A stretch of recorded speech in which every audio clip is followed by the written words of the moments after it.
скажи, давай я покрупнее возьму, да, где они садятся, да?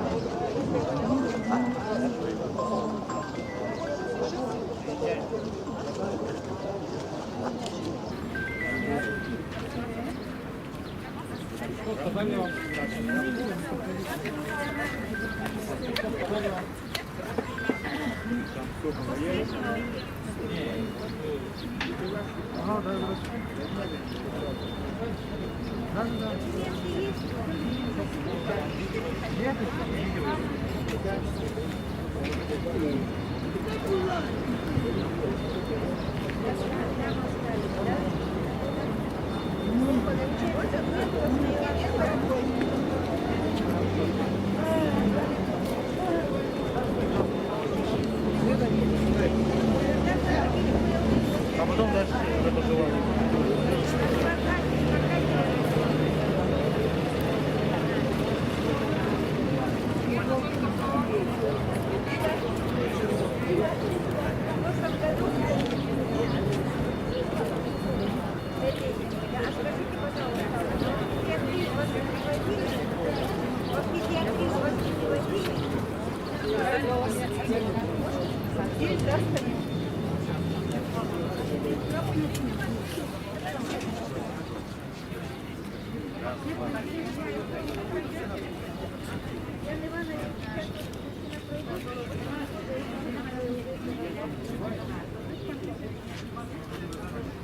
Здравствуйте, мы находимся в городе Якутске, на Федора Попова 8 дня.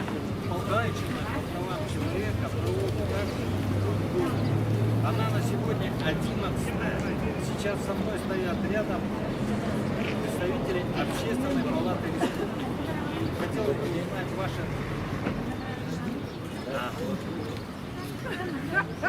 Вы записываете?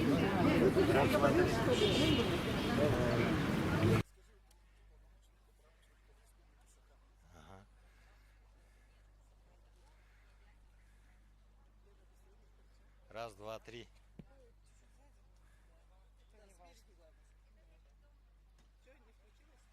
Не, он просто, да, старший. Все, внимание. Здравствуйте, мы находимся в столице Якутии, в городе Якутске по адресу Федора Попова 8/1. А? Ты перестрой туда. Давай я поменяю батарейку. Цена, батарейка в этом нету.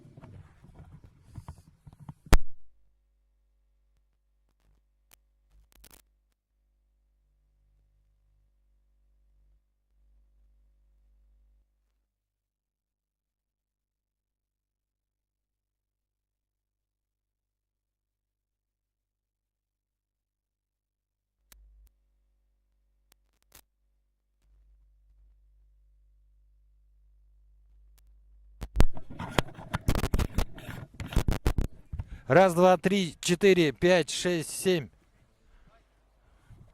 8, 9, 10, 11. Хорошо, да? Все, внимание. Здравствуйте. Мы находимся в столице Якутии, в городе Якутске, по адресу Федора Попова 8/1. Здесь проводится акция «Путь к дому» уполномоченного по правам человека в Республике Саха-Якутия. Эта акция проходит уже в 11-й раз. И со мной рядом стоят представители Общественной палаты Республики Саха-Якутия. И хотелось бы сразу с вами поговорить, и чтобы наши зрители видели, вы уже представляетесь. И мне хотелось узнать отношение к этой акции, и почему вы здесь сегодня, сейчас. Добрый день, меня зовут Андреева Анжелика Егоровна, я руководитель аппарата Общественной палаты. Со мной сегодня Елена Карловна Колесникова, член Общественной палаты, и Соловьев Дмитрий Иванович. Мы в данной акции, к сожалению, участвуем второй год, хотя она проводится уже 11-й раз. И хотим выразить огромную благодарность всем организаторам. А сегодня мы являемся сопровождающими. То есть те люди, которые сегодня подходят, их привозят органы, внутренние органы, мы их сопровождаем по специалистам. И в самом конце оформляются документы, специалисты и потом горячее питание.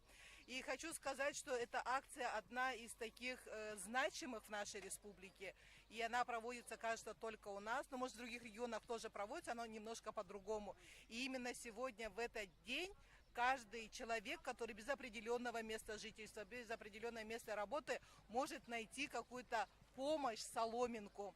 И по аналитике получается, что за последние годы проведения этой акции ежегодно 10% людей возвращаются к нормальной жизни. И я думаю, это все благодаря аппарату уполномоченного по правам человека в Республике Саха-Якутия и взаимодействию всех органов. Это Министерство здравоохранения, Министерство труда и все, кто задействованы. И эта акция дает именно межведомственному взаимодействию и помогает людям вернуться к реальной нормальной жизни. А вообще, на ваш взгляд, вот эта акция она необходима? Дело в том, что многие считают, что данные люди, они уже не нужны обществу. Хотелось бы узнать ваше отношение. Действительно, эти люди попадают в такую ситуацию, с которой им сложно самим выйти. Поэтому нужно просто ряд специалистов, которые как раз здесь объединены под гидой различных министерств, такие неравнодушные люди, которые помогают им. С этими людьми сложно работать, они уже как бы в какую-то пучину погрузились, но эффект все равно есть, все равно за них нужно бороться, все равно им надо помогать, все равно есть очень большой процент, что мы им поможем и вернем к нормальной жизни. Здравствуйте, я вот хотел узнать, вы как представитель, вообще директор исторического парка «Моя Россия, моя история», да, и вот эта акция, на ваш взгляд, что она может сделать для людей, или может быть она нужна для того, чтобы показывать все-таки другую сторону нашей жизни? Ну, нужно начать с того, что мы вообще как бы провозглашены по Конституции как социальное государство. Да? То есть государство провозгласило то, что оно будет всеми мерами своими способствовать тому, чтобы в нашем государстве жилось комфортно, чтобы человек обладал всеми возможностями для развития, для, скажем, для социализации своей, да, и поэтому вот такие институты, как общественные палаты, как институт уполномоченного по правам человека, это те организации, которые миссией своей видят вот содействие людям, попавшим в непростую жизненную ситуацию по разным причинам. И сегодня мы создаем условия для того, чтобы они могли проверить свое здоровье, проверить, если у них нет каких-то документов, получить эти документы, значит, пройти не только медицинских специалистов, получить консультации психолога по разным жизненным ситуациям. Поэтому это возможность. И вот эта возможность, это очень важно, что государство, что вот общественные структуры, да, все общество создает вот этим людям такие условия. И они получают действительно и определенную долю внимания, и определенные возможности. И, конечно же, вот как Анжелика Егоровна сказала, каждый год фиксируется то, что часть наших жителей, это граждане нашей страны, они находят для себя путь уже какой-то более удобной, комфортной и интересной жизни. Я еще хотела добавить, что мы хотим выразить огромную благодарность. У нас вообще на площадке общественной палаты всегда обсуждаются проблемные вопросы. Этот вопрос тоже постоянно встает.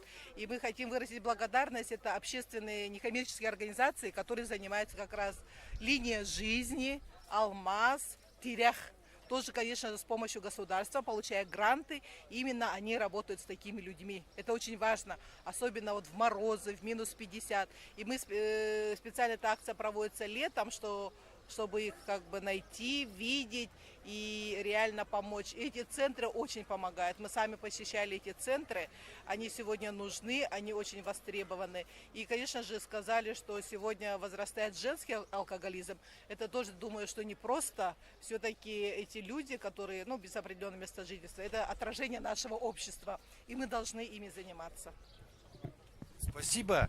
И я хотел бы сказать, мы сегодня не просто так вышли в прямой эфир. Это связано с тем, что, во-первых, это социально-благотворительная акция. И мы надеемся на помощь зрителей, которые будут смотреть эту акцию. Будут включены камеры и будут показывать этих людей. Просто на практике этой акции происходило так, что родные искали в этой категории лиц своих близких и находили.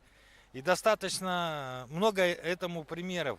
И поэтому мы решили в этот день показывать акцию, и показывать людей, которые сюда приезжают, для того, чтобы вы, зрители, увидели этих людей. Может быть, это знакомые, родственники.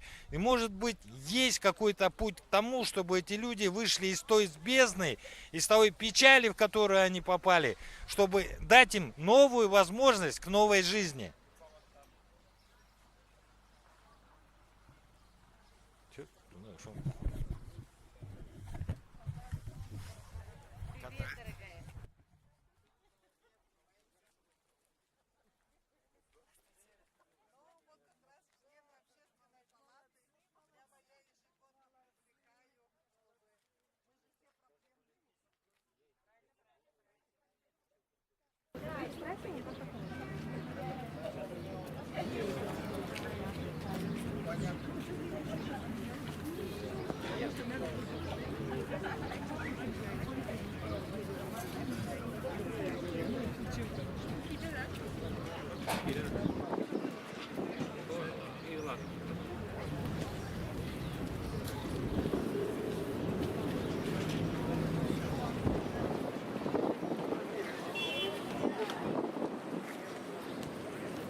Да, если нет химии, такой тяжелый, да, это сегодня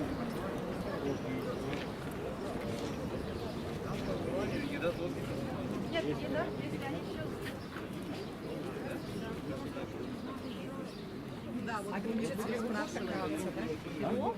11-й год, а по контракту первый раз. Еще желающих перевес? пока нет.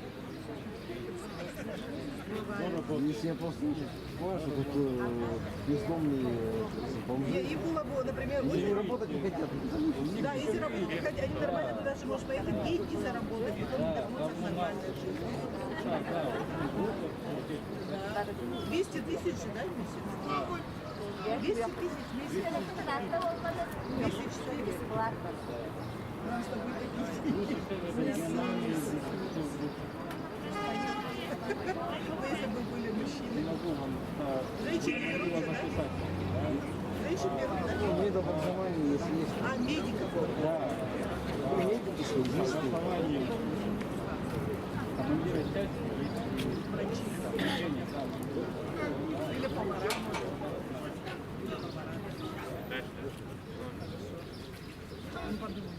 Подумай.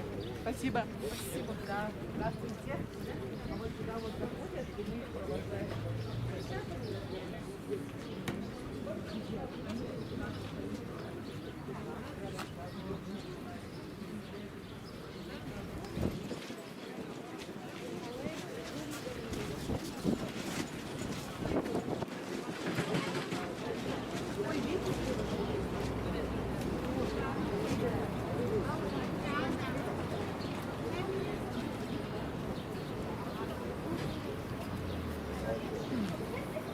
Юра, я там буду сразу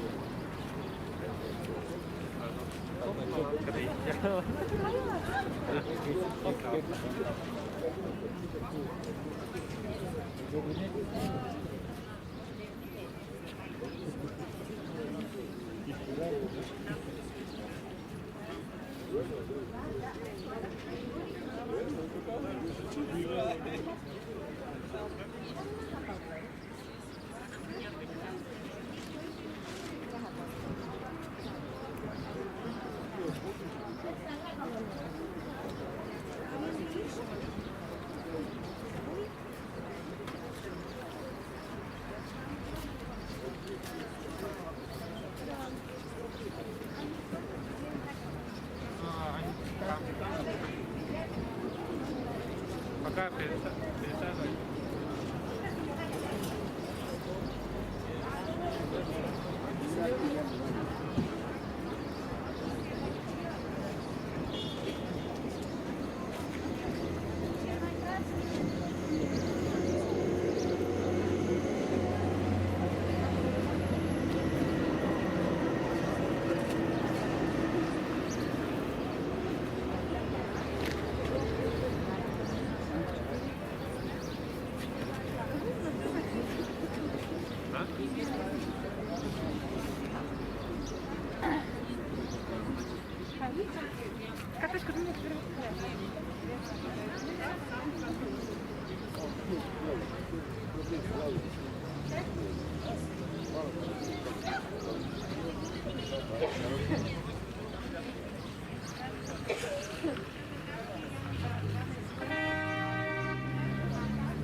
Вообще комнаты будет в общаге.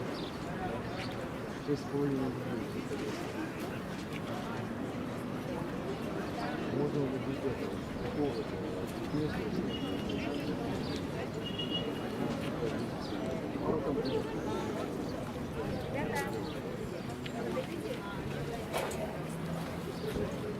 Алло.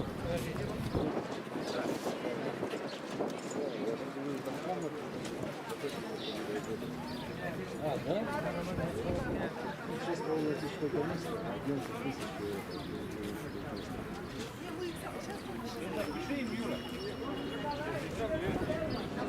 Да я просто уже снял. А? Я это просто, говорю, уже снял.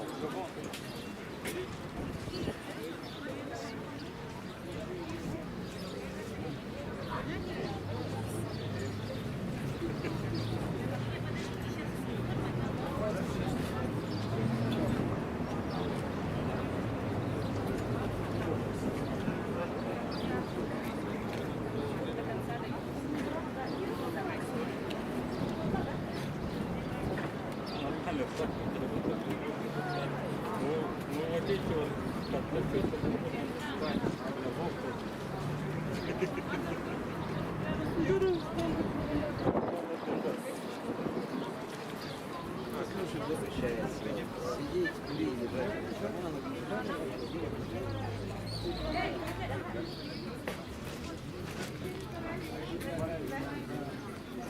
курить на ходу.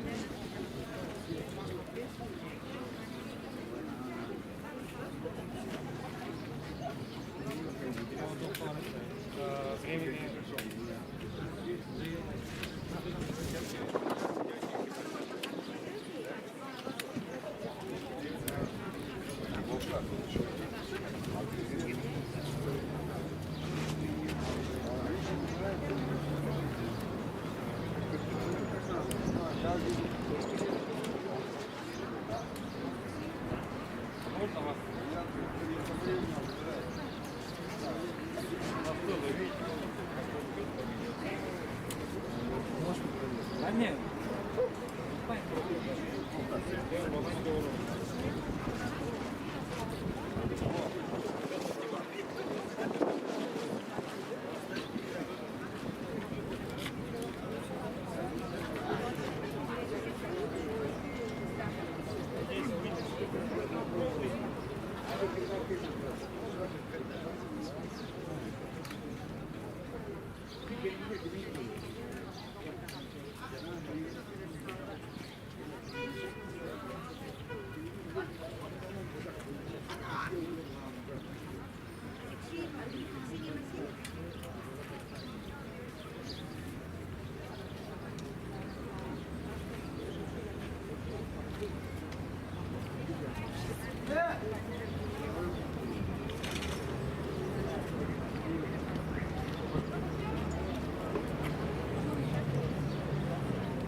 Ну,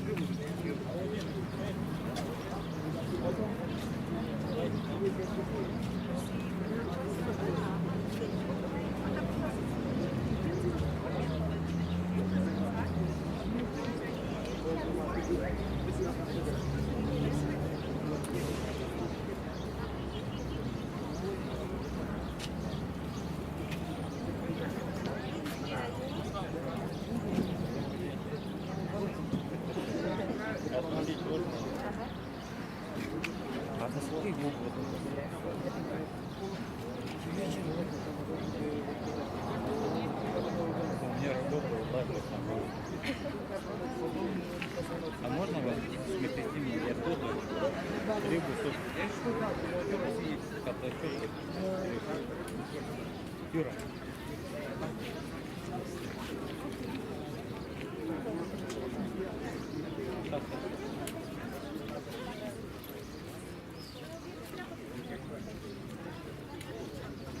Спасибо.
Наконец-то едет. Да, едет. Я думаю, если туда нельзя касаться, не просто пробовать.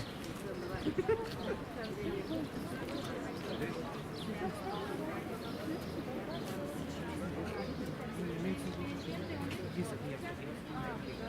Вот того мужчины, который отказал от слив. Он вроде на колоде. Вроде как да. Либо он уже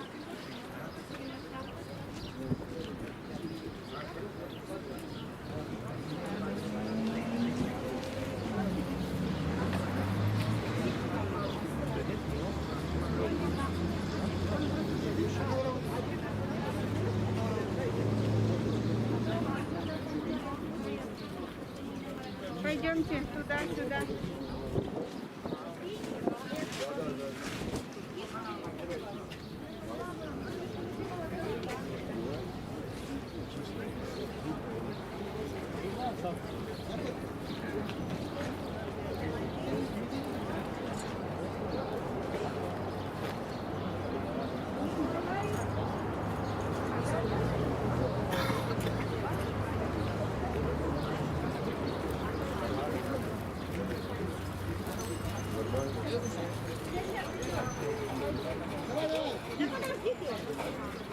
Не, просто я хотел батюшку. Они врачи проходят уже. Бывает реакция по-любому. Себе что не хотят. Они же работают.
Граждане, приходим, записываемся.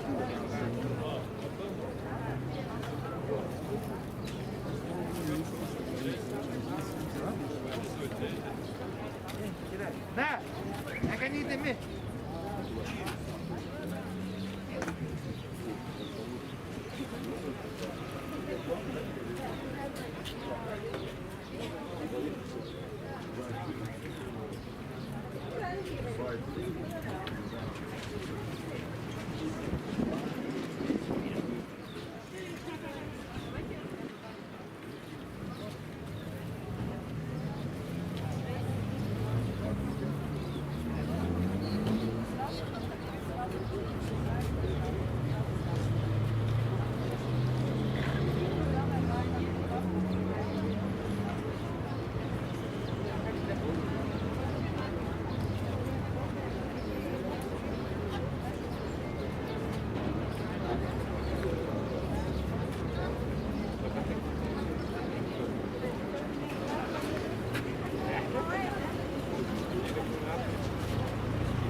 Ayna, bu kıtığa diyekler. Kıtığa diyek kadar ama buna bir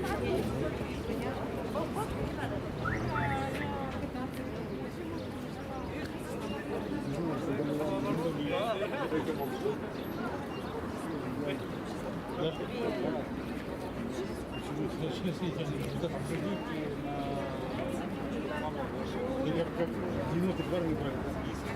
Ну, комиссии 50 раз. Все, более-менее. Я так не буду в упор попал. Что делать? А, пожалуйста.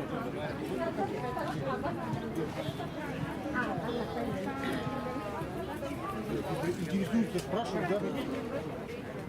Или это сразу из фотографии едешь, все, под машинку вперед.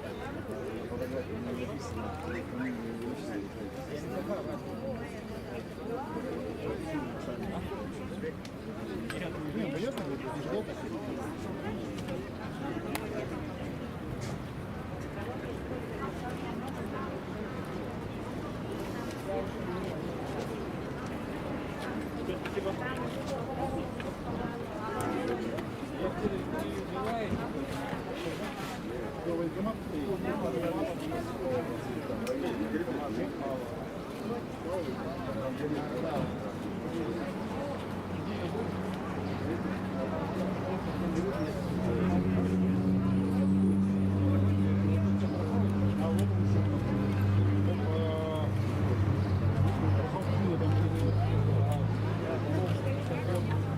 Я сам все-таки 2 дня назад приехал. Просто договор показать расширить вся война. Военных снимет или брать народ. Да, не знаю, что это было, с ним военных сидел. Я в Приморье, я стану в Приморье до 90 годов, каждое деревня участвовала. Видно склад, там база хранения и прочее, по сокращению вызова. Даже благодарность на Кавказе, полтора МСД, 18 тысяч человек. В 9 году мобилизировали. Зарезали.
Нормально, да?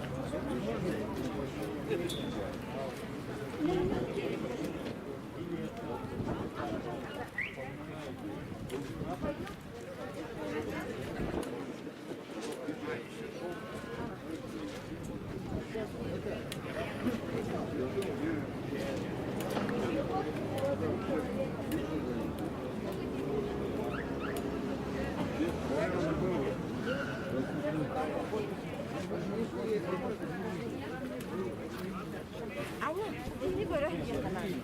수입은 가라. 아무나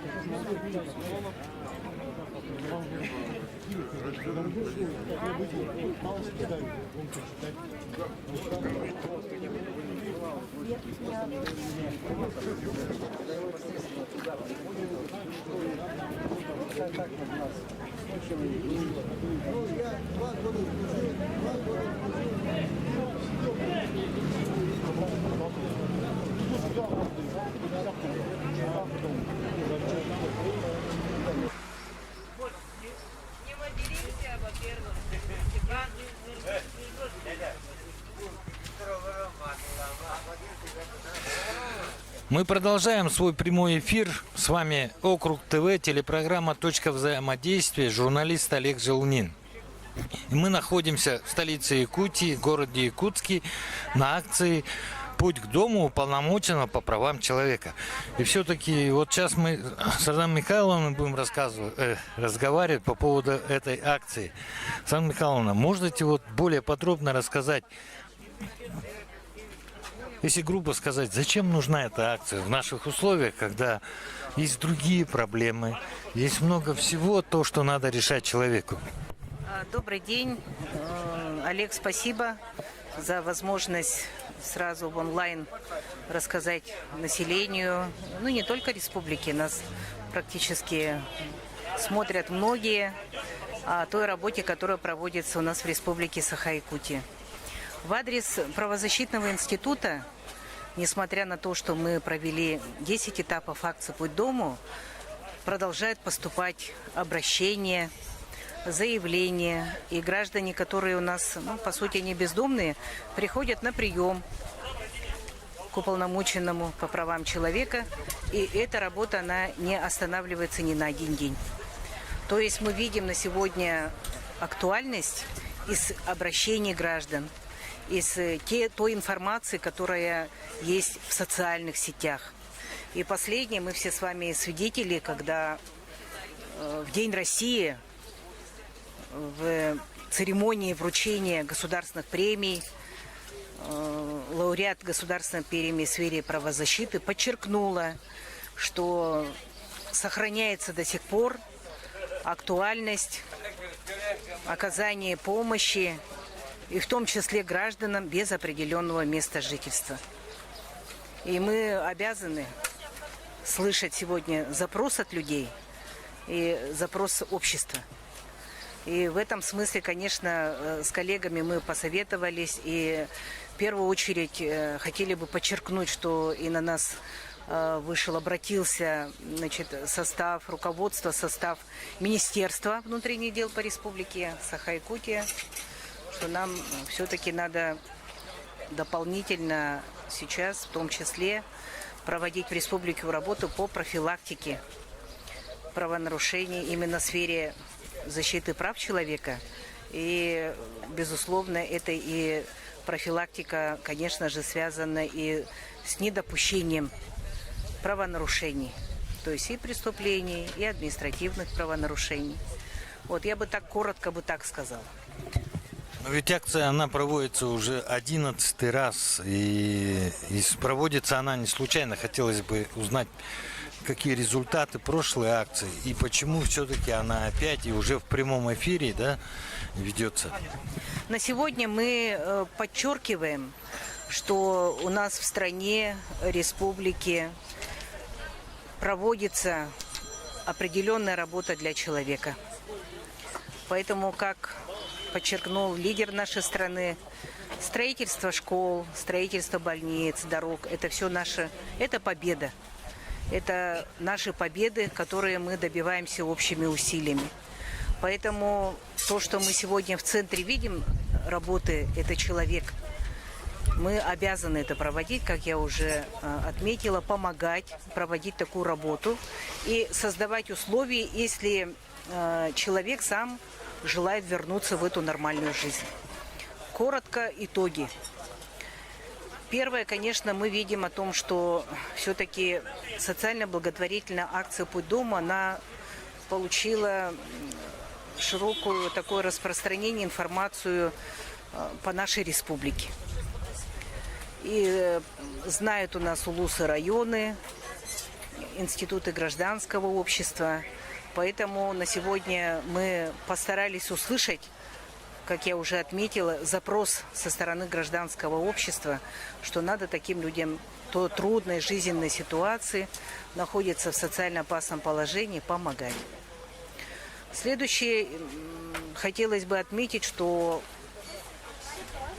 есть на сегодня слаженная, дружная работа наших структур органов власти.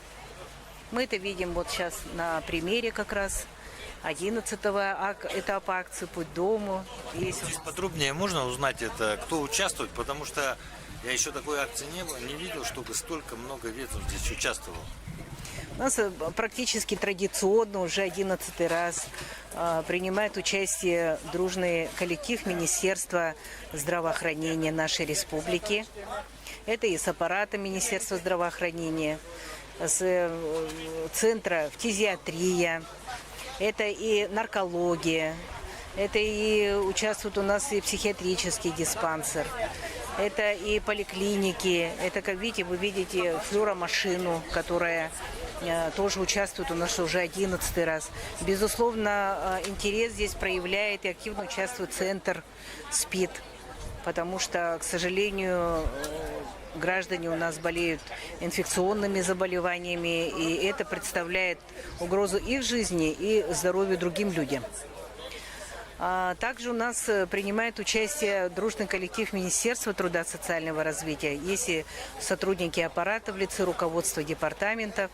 И в республике есть единственное созданное специализированное учреждение ТИРЭХ. Мы много о нем рассказывали и рассказываем, потому как те граждане, которые у нас минус 50 трудной жизненной ситуации находятся, если нужна помощь со стороны государства, в первую очередь обращаются в ТИРЭХ и наши социальные пансионаты и некоммерческие организации, которые целенаправленно оказывают помощь лицам, находящимся на улице в трудной жизненной ситуации. И также вместе с ними есть тоже активные наши социальные лидеры, лидеры в социальной сфере.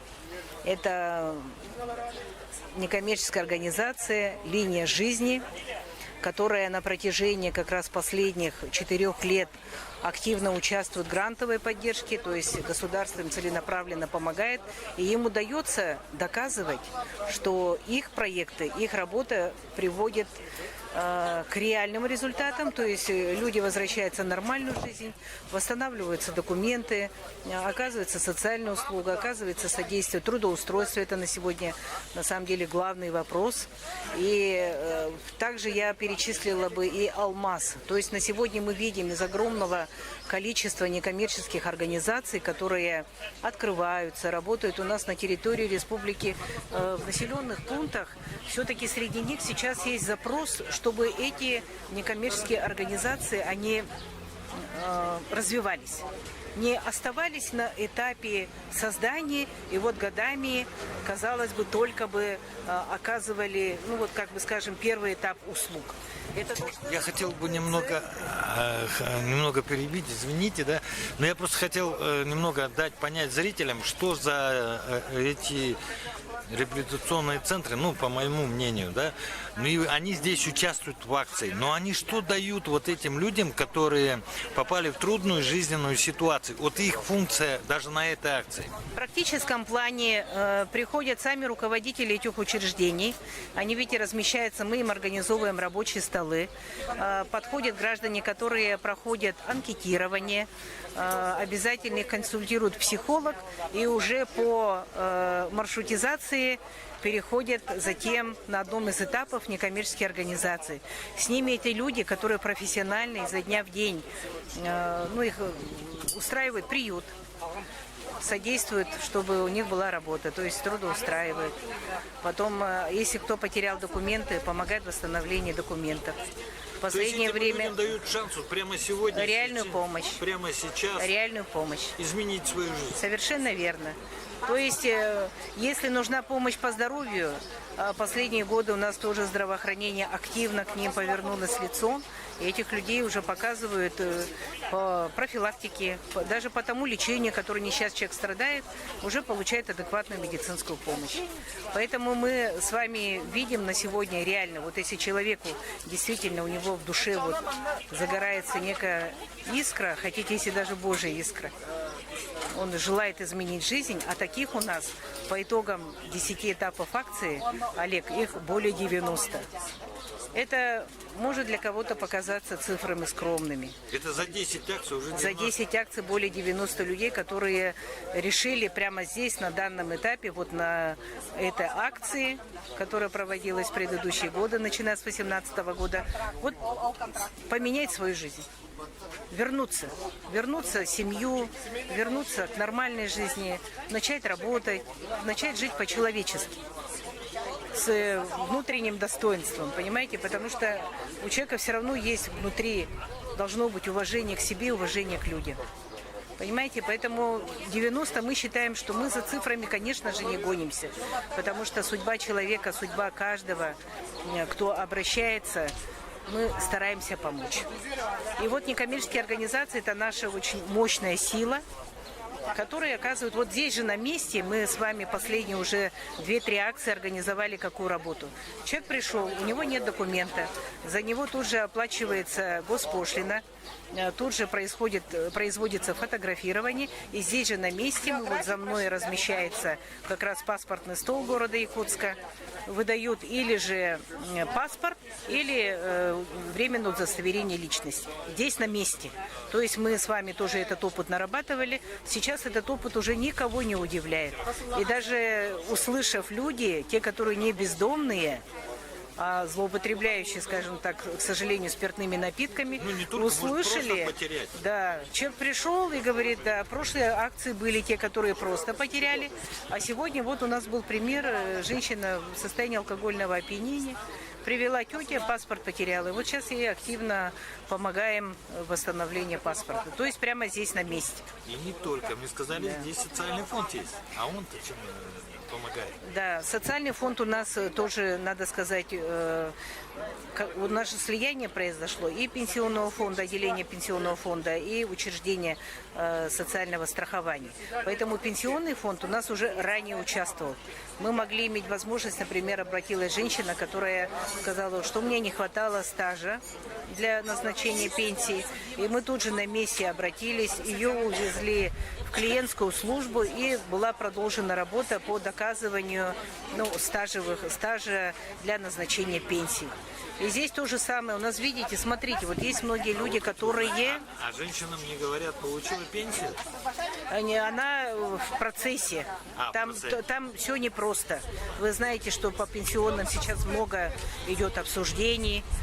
Все-таки ставится вопрос об открытости системы и так далее. Же было пример того, что человек получил пенсию. Здесь было, когда он потерял карту, и мы с вами помним, это была вторая акция, и он тут же на месте получил пенсию с банкомата, потому что у него была потеря, у него право-то было, а сейчас более сложный вопрос, когда гражданка ставит вопрос, чтобы именно был правильно насчитан период для назначения пенсии. И мы с вами, вот я вернусь к своей мысли, Олег, все-таки есть люди, которые вы видите, наблюдаете, они ходят с тросточкой, им тяжело передвигаться. Среди них есть инвалиды, у которых еще и есть у кого-то уже статус определен, а есть такие, которые еще до конца не прошли эту всю бюрократическую процедуру, что было назначение инвалидности, для установления инвалидности, и уже социальные страхования могут уже и по линии технических средств реабилитации зайти, понимаете? Поэтому они тоже ведут учет. То есть мы на сегодня видим, как активно у нас сокращается расстояние между властью и гражданином. То есть социальный фонд сегодня здесь присутствует не только восстановление СНИЛСа, да? Да. Но можно еще получить оборудование для реабилитации. Шире посмотреть можно, если у него же есть статус. Поэтому, конечно, по реестру будут проверять и уже будут таких людей брать на учет. Понимаете? Вот. И для пенсии тоже это достаточно крайне важно, потому что мы с вами понимаем, что, к сожалению, сейчас даже если нет регистрации, то человек только может получать от государства практически только срочную социальную помощь. Все остальные виды услуг для гражданина закрыты. Поэтому на сегодня у нас в стране обсуждается вопрос предоставления возможности виртуальной регистрации бездомных, для того, чтобы они могли получить социальные права. Поэтому в этом смысле наш правозащитный институт совместно с компетентными органами, безусловно, с МВД, мы несем гуманитарную миссию. Это в условиях специальной военной операции, в условиях, когда у нас в стране идет мобилизация духовная, консолидация. Мы все-таки должны еще больше объединиться и также продолжать, а может быть еще и более наступательно помогать людям, которые, знаете, тут есть, к сожалению, много новых лиц. Вот это беспокоит. За 10 лет акция, мне кажется, вот, За давайте так 4, называть, за клиенты акции за стали 5. молодыми, да? Омоложение идет, мы с вами это уже видели с третьей акции, Олег. И, к сожалению, вот последний раз ко мне на приеме в кабинет пришли граждане, которым было 2 мужчины, 39 и 41. И эта ситуация очень беспокоит, злоупотребление спиртными напитками, и люди не могут найти себя. Поэтому здесь им тоже была помощь оказана. Дальнейшее сопровождение, это была зима, мы им предложили тоже на выбор.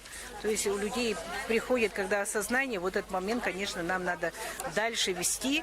Именно не только просто вот разово, как мы всегда с вами подчеркиваем, потому что компетентный орган, который здесь находится, я вот кроме Министерства труда хотела бы еще подчеркнуть и МВД по республике, вот паспортный стол мы говорим, да, это управление Федеральной службы исполнения наказаний, потому что здесь тоже отдельно обращаются люди, которые отбыли наказание в местах лишения свободы, бывшие судимые, вот с ними тоже определенная работа проводится, и активно участвуют у нас в координации, поскольку координирует некоммерческие организации Общественная палата Якутии. У нас якутская епархия активно участвует. У нас была встреча недавно с владыкой якутским, ленским, владыкой Романом, который оказал и поддержал всецело дальнейшее сопровождение такой республиканской акции «Путь к дому». Вот, и впервые у нас присоединился военкомат. Потому что информирование граждан, те, которые находятся в трудной жизненной ситуации, тоже крайне важно ведь. Люди, которые не имеют места жительства, они тоже имеют право на получение информации о тех возможностях, о тех путях защиты интересов Родины, для интересов которой мы сейчас все мобилизованы. Поэтому военкомат тоже сейчас в качестве кого? Проводят разъяснительную, как пункт отбора добровольцев, проводят разъяснительный отбор, и если есть желание появиться у гражданина, он может быть сразу направлен на медосмотр и направиться, да, по своему желанию защищать интересы нашей страны.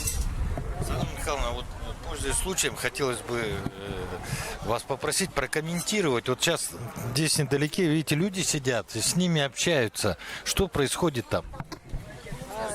Сейчас у нас идет анкетирование. Вот ведется определенный журнал, но мы такой произвольной формы, он уже имеет определенные наработанную информацию, исходя из нашей практики по итогам 10 акций, и выдается некий такой обходной лист, где специалисты у нас фиксируют, каких специалистов он прошел. Потом, значит, обязательно у нас там находятся психологи, есть НКО, которые так вот по кругу они сидят, и, значит, центры временного пребывания, вот то крыло у нас, так, покажите, пожалуйста, то крыло, вот они. Да, в синих халатах, Министерство труда и социального развития, Алмаз и Линия жизни. Вот, и активно у нас, значит, тоже среди нас освещают работу коллеги наши, журналисты, средства массовой информации. И вот здесь у нас находится вот МВД, аппарат уполномоченного, управление Федеральной службы исполнения наказаний. И уже следующий ряд мы с вами видим, значит, Социальный фонд России по республике Саха-Якутия. И за мной находится уже паспортный стол города Якутска. И также мы по кругу с вами видим здесь мобильная как раз машина, это, который проводит тестирование ГБУ-центр СПИД. И очень тоже дорогостоящее оборудование, где возможность есть пройти флюорографию. Активно у нас по-прежнему в участниках есть Главное управление Министерства чрезвычайных ситуаций по нашей республике. И традиционно, конечно, как мы можем обойти наше бизнес-сообщество.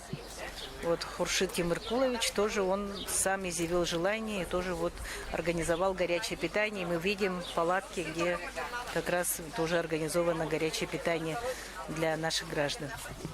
мы продолжим немного позже, да. Ну, вот сейчас, дорогие зрители, можете смотреть на людей, которые прибывают сюда. И просьба одна: если вы увидите там своих родных, близких или просто знакомых, может быть, так скажем, можете мы им помочь. Может быть, действительно этим людям надо какое-то проявить участие. Тем не менее, еще раз говорю, Светлана Михайловна Гурьева, уполномоченный по правам человека, проводит такую акцию, в которой участвуют практически все ведомства. И здесь самое главное, что этим людям сразу предоставляется возможность изменить свою жизнь. Это самое главное. И чуть позже мы об этом поговорим. Олег, два слова. Здесь у нас тоже есть уникальный сегодня случай. Я бы хотела это подчеркнуть. На одном из акций к нам обратился гражданин, который пришел за помощью. И он сейчас находится уже в организаторах, помогает людям. В одном из НКО, вот сейчас я с ним поздоровалась, он здесь на месте, уже он, в силу своей такой трудной жизни знает, как помочь. Светлана Михайловна, можно попросить его потом выступить у нас прямо в прямом эфире? Да, конечно. Дорогие друзья, смотрите, наблюдайте, а мы чуть позже прокомментируем происходящее.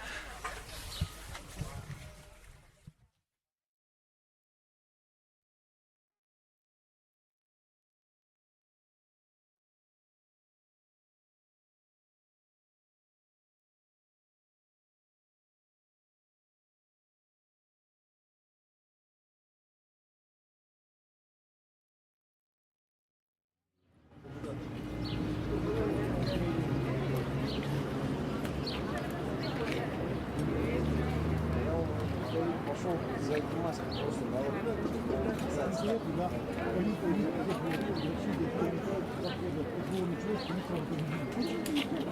Ковида нет. Здоровый ковид победил.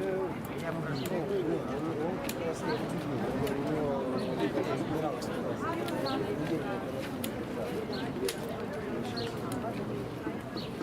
Потом, что часто измечали, посмотрите,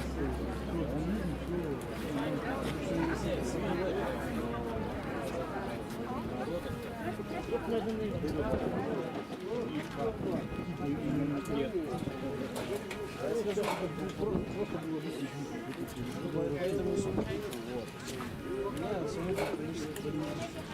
И очень сильно, когда после наступает, может вкладываться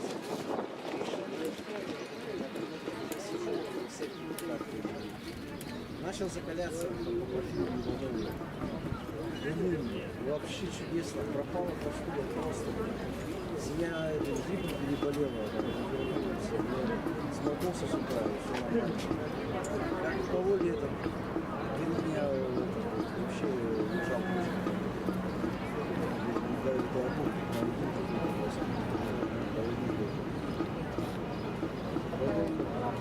Пакистан довелся уже, не помню, пробило мне, заболел температура. 7 лет температуры не было. Раз из-за температуры. Сейчас вот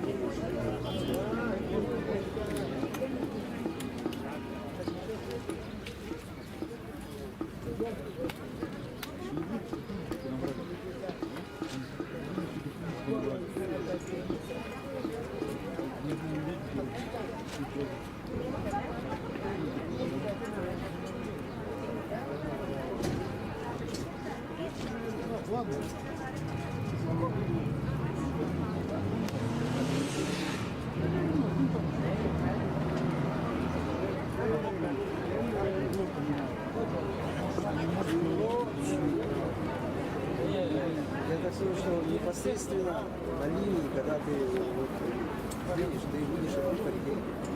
Потому что с той стороны тоже люди тебя стреляют. Ты не будешь смотреть, где там чего. Ты не знаешь, откуда там, куда ракеты летят в твою голову.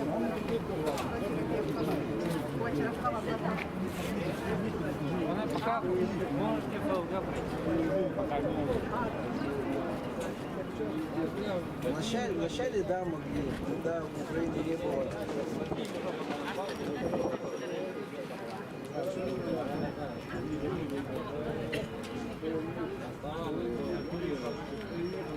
Они в Киеве были, они же аэропорт захватывали. Фишка в чем? Что там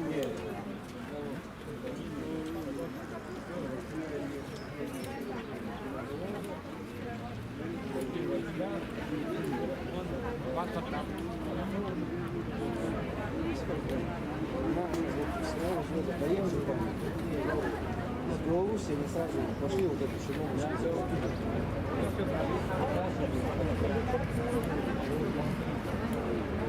Они же уже были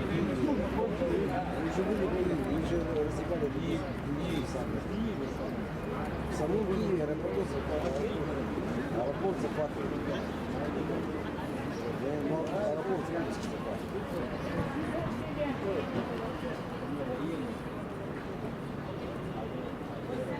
Может по новостям еще живот. Да, я сам там был.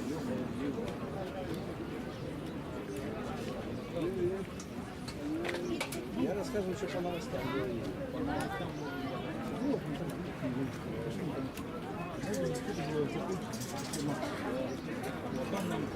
А потом затянули все это дело. Да,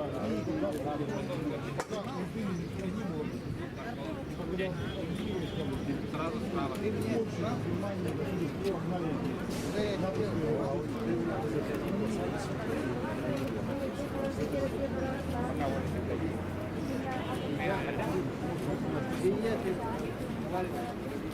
Библиографию. Сейчас сейчас подвезли леопарды и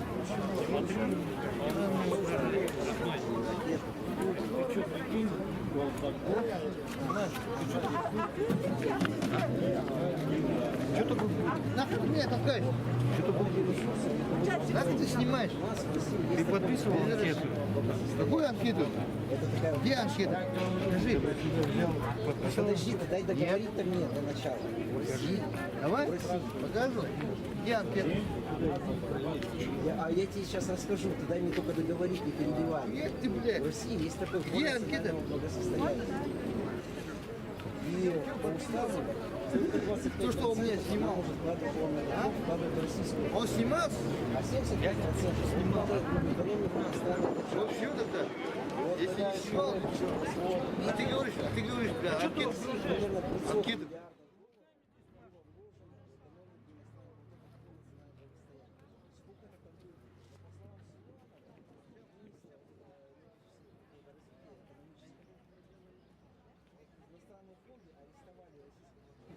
Миллиардов.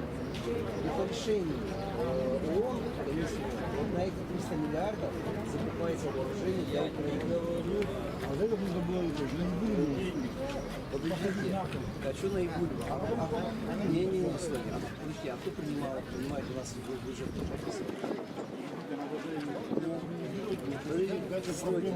Стойте.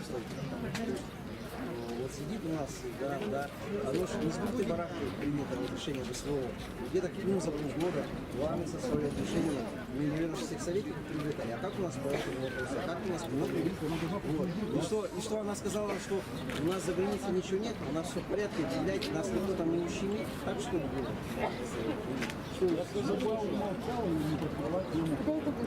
Это не 3 копейки соседям завалились. Это не 3 копейки. Я думал, что будет как задумал. То есть, надо поехать. Он так думал. Просто так. Все, войска,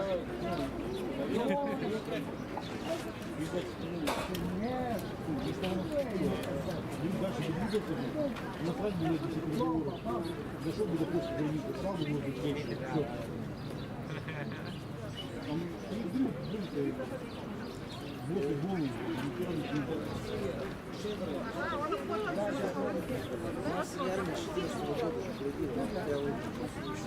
Он же ходил, он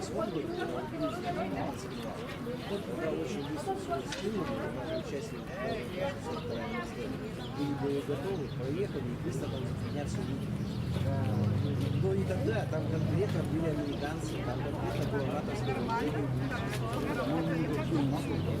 Айна, Харитона Павлов говорит, так большое.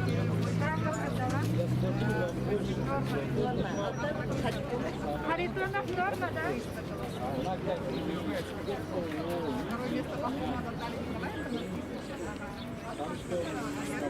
Прямо проходите там.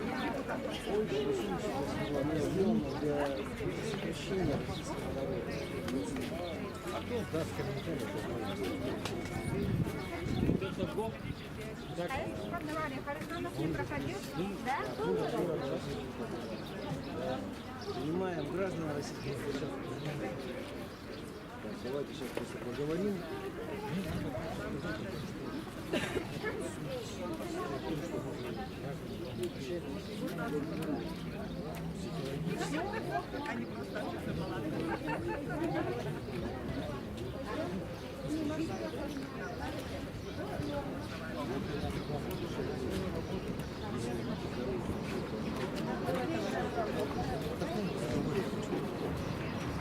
Не нашли, да?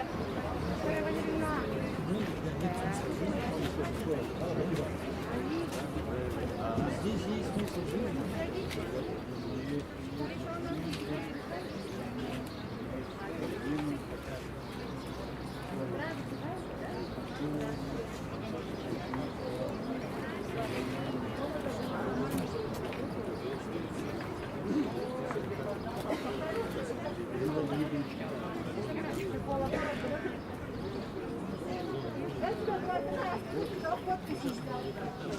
Астанадан жоқ.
Вот, а потом уже документами входит человек мы направляем его на комиссию, он все делает. Позади личное дело Сейчас, да, они же написаны. Да, волонтерах. Волонтерах ты не спишет.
Потому что, Ермак со своими казаками приходил сюда и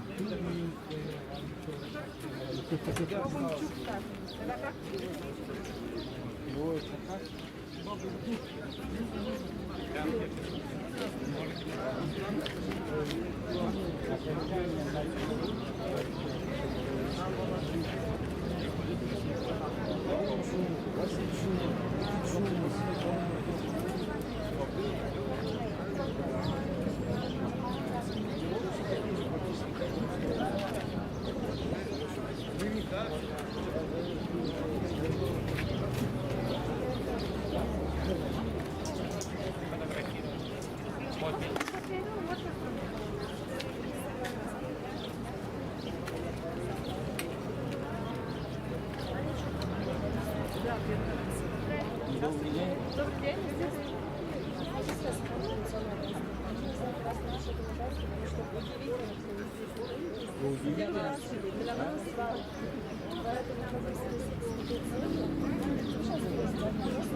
Физическое, психологическое состояние. И также важен заработок, стабильное, желательно платить.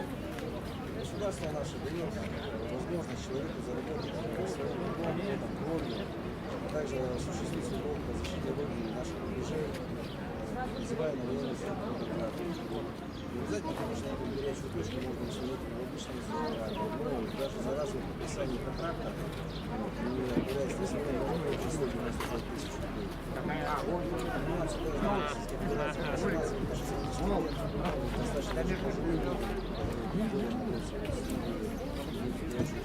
смысл жизни, бесконечное изменение терроризма, изнасилования, тяжких нет инвалидности, отсутствие количности, тяжелый хроник туберкулеза, что они не могут полноценно естественно в армии, товарищи вполне могут форма получить достойную плату деньги, будут обеспечены ежедневно просто социальными гарантиями. Обратилась по такое. Здесь не предоставляем информацию. Уточнение там для пока нет комиссии.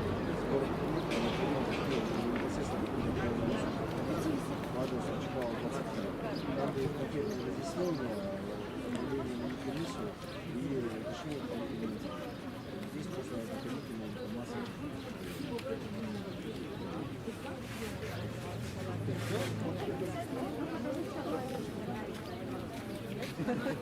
Все очень четко.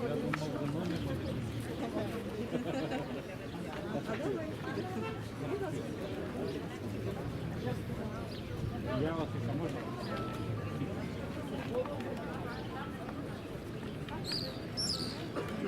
Вы, пожалуйста, тоже. Очень интересная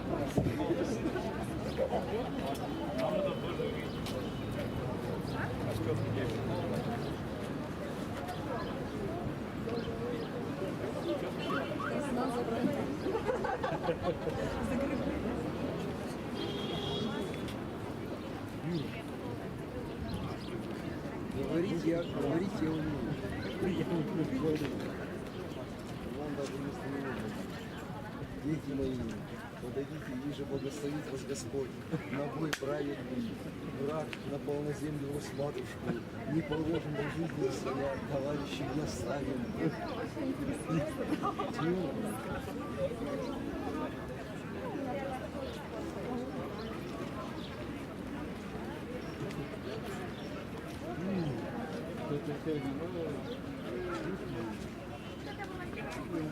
Циклон прошел, все, циклоновение.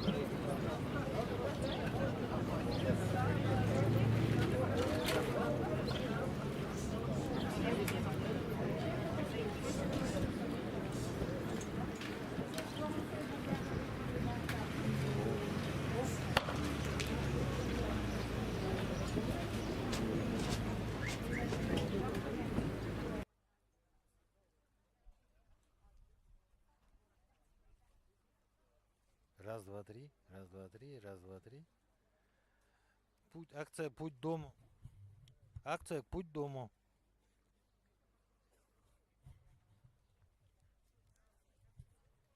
Раз, два, три, четыре.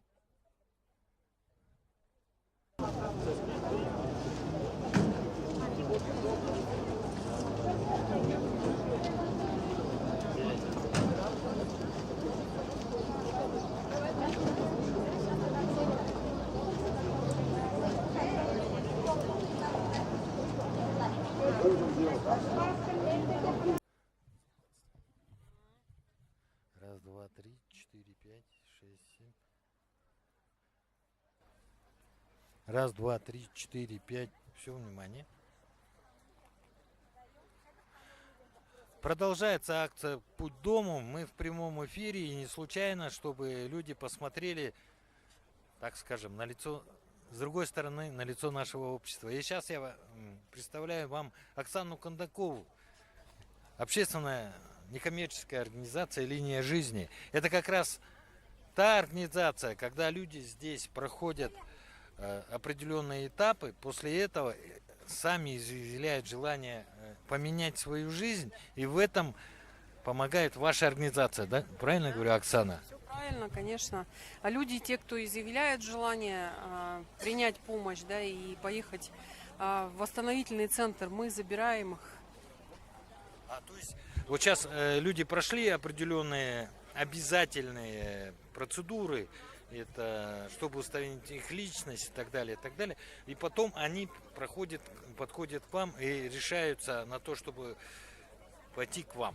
Да, сейчас уже первая партия уехала, двоих человек уже повезли в восстановительный центр. Оксана, вы давно работаете, да, в этой акции «Путь дому», да, так скажем. Светлана Михайловна Гурьева только что говорила о вас, да. Мне хотелось бы более подробно, чтобы рассказали о своем НКО и чем оно занимается. Мы занимаемся помощью бездомным людям, помощью людям, которые оказались в сложной жизненной ситуации, лицам, которые освободились из мест лишения свободы, и которым некуда пойти. Все связи с родственниками у них потеряны, то есть социальных связей никаких нет, и они вот готовые как бы претенденты для того, чтобы пополнить ряды бездомных. С ними мы тоже работаем, с этими людьми. Мы принимаем людей в восстановительный центр нашей организации. Нахождение и пребывание там круглосуточное, то есть люди там проживают, получают трехразовое горячее питание. Мы помогаем им восстановить все утраченные документы, то есть это паспорта, ИНН, СНИЛСы. Помогаем трудоустроиться. Ну, сначала это, как правило, временная работа, как бы не сильно квалифицированная, но люди получают возможность зарабатывать деньги, откладывать, да, планировать как-то свою дальнейшую жизнь для того, чтобы после того, как они покинут восстановительный центр, у них была возможность снять какое-то жилье и работать, было на что покушать, жить. И хотел бы задать сразу вопрос, да, вот многие меня здесь спрашивают, да, здесь люди так скажем, с алкогольным синдромом есть, и вам приходится сначала их реабилитировать, я правильно понимаю? Ну да, конечно, они изначально как бы люди поступают, у нас центр низкопороговый, то есть люди приходят с улицы, и бывает в том числе они в состоянии алкогольного опьянения, то есть тем, кому необходимо как бы сильно тяжело, мы сотрудничаем и с наркологией, да, можно пройти как бы первый этап, прийти в чувство, как бы в наркологии, да, после этого поступить к нам в восстановительный центр. И уже там комплексную как бы помощь будет получать и психолога, и юриста, ну и как бы социализироваться. Вот. Хотелось бы отметить как бы тот факт, что в этом году мы в очередной раз стали победителями грантов главы Республики Саха-Якутия.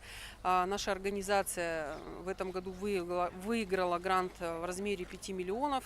То есть и вот в ближайший год мы будем работать с этой категорией и продолжать работу свою. Ну, для наших зрителей можно просто пояснить. Это говорит о том, что глава Республики Саха-Якутия Асан Сергеевич Николаев очень пристально относится к этой проблеме бездомных людей, людей, которые попали в трудную жизненную ситуацию, и поэтому есть такие гранты, которые позволяют таким, как НКО «Линия жизни», проводить свою работу. И вот на сегодняшний день просто интересно, вот 10 акций, это достаточно большое. Оксана Михайловна, какие примеры, какие результаты вы уже добились? людей, ну, можно сказать, уже счет идет на десятки людей, да, люди, которые прошли, получается, через вот эту вот акцию «Путь к дому». То есть несколько человек у нас вернулись в родные, ну, свои края, да, то есть были люди тем, которым мы приобретали билеты домой, это и по республике люди, и за пределами республики, то есть жители других регионов. Множество людей, кто восстановили все документы, трудоустроились, есть даже случаи такие, что люди у нас создали семьи и живут сейчас как бы, ну, благополучно, за ними. Можно подробнее, что значит создали семьи, это как произошло, что произошло? Ну, люди, получается, поступили к нам в восстановительный центр, познакомились, у нас проживают и мужчины, да, и женщины к нам поступают, то есть люди знакомятся, возникает какая-то симпатия. То есть люди создают свои, ну, люди создают как бы семьи и уходят, уже живут, снимают жилье и живут, ну, как семья, муж и жена, работают. Они познакомились на этой акции или как? Не, они, допустим, познакомились, молодой человек поступил с акцией, а женщина была у нас в восстановительном центре, не в рамках акции, то есть она, ну, была уже, проживала То в есть центре. вы еще помогаете и женщинам, я правильно понимаю? Ну, женщинам, да, мы помогаем, но количество мест у нас как бы небольшое, женских мест всего 2, ну, женщин и поступает меньше, большее количество все равно это мужчины. Хотелось узнать, вот какая основная сложность вот этих людей. Дело в том, что много случаев, да, в основном это случаи, они трагические. Родные умирают, кто-то теряет свое имущество, кто-то, и они приводят к этой ситуации, да. И хотелось бы вот пояснить, вот с чем вы столкнулись в своей работе. Ну, случаи и судьбы у людей, конечно же, разные, по разным причинам, получается. Люди приходят к бездомности, и, соответственно, стаж бездомности у людей разный. Конечно, проще помочь тем людям, которых, ну, подхватили практически сразу, да, которые вот попали на улицу, и у них стаж бездомности небольшой.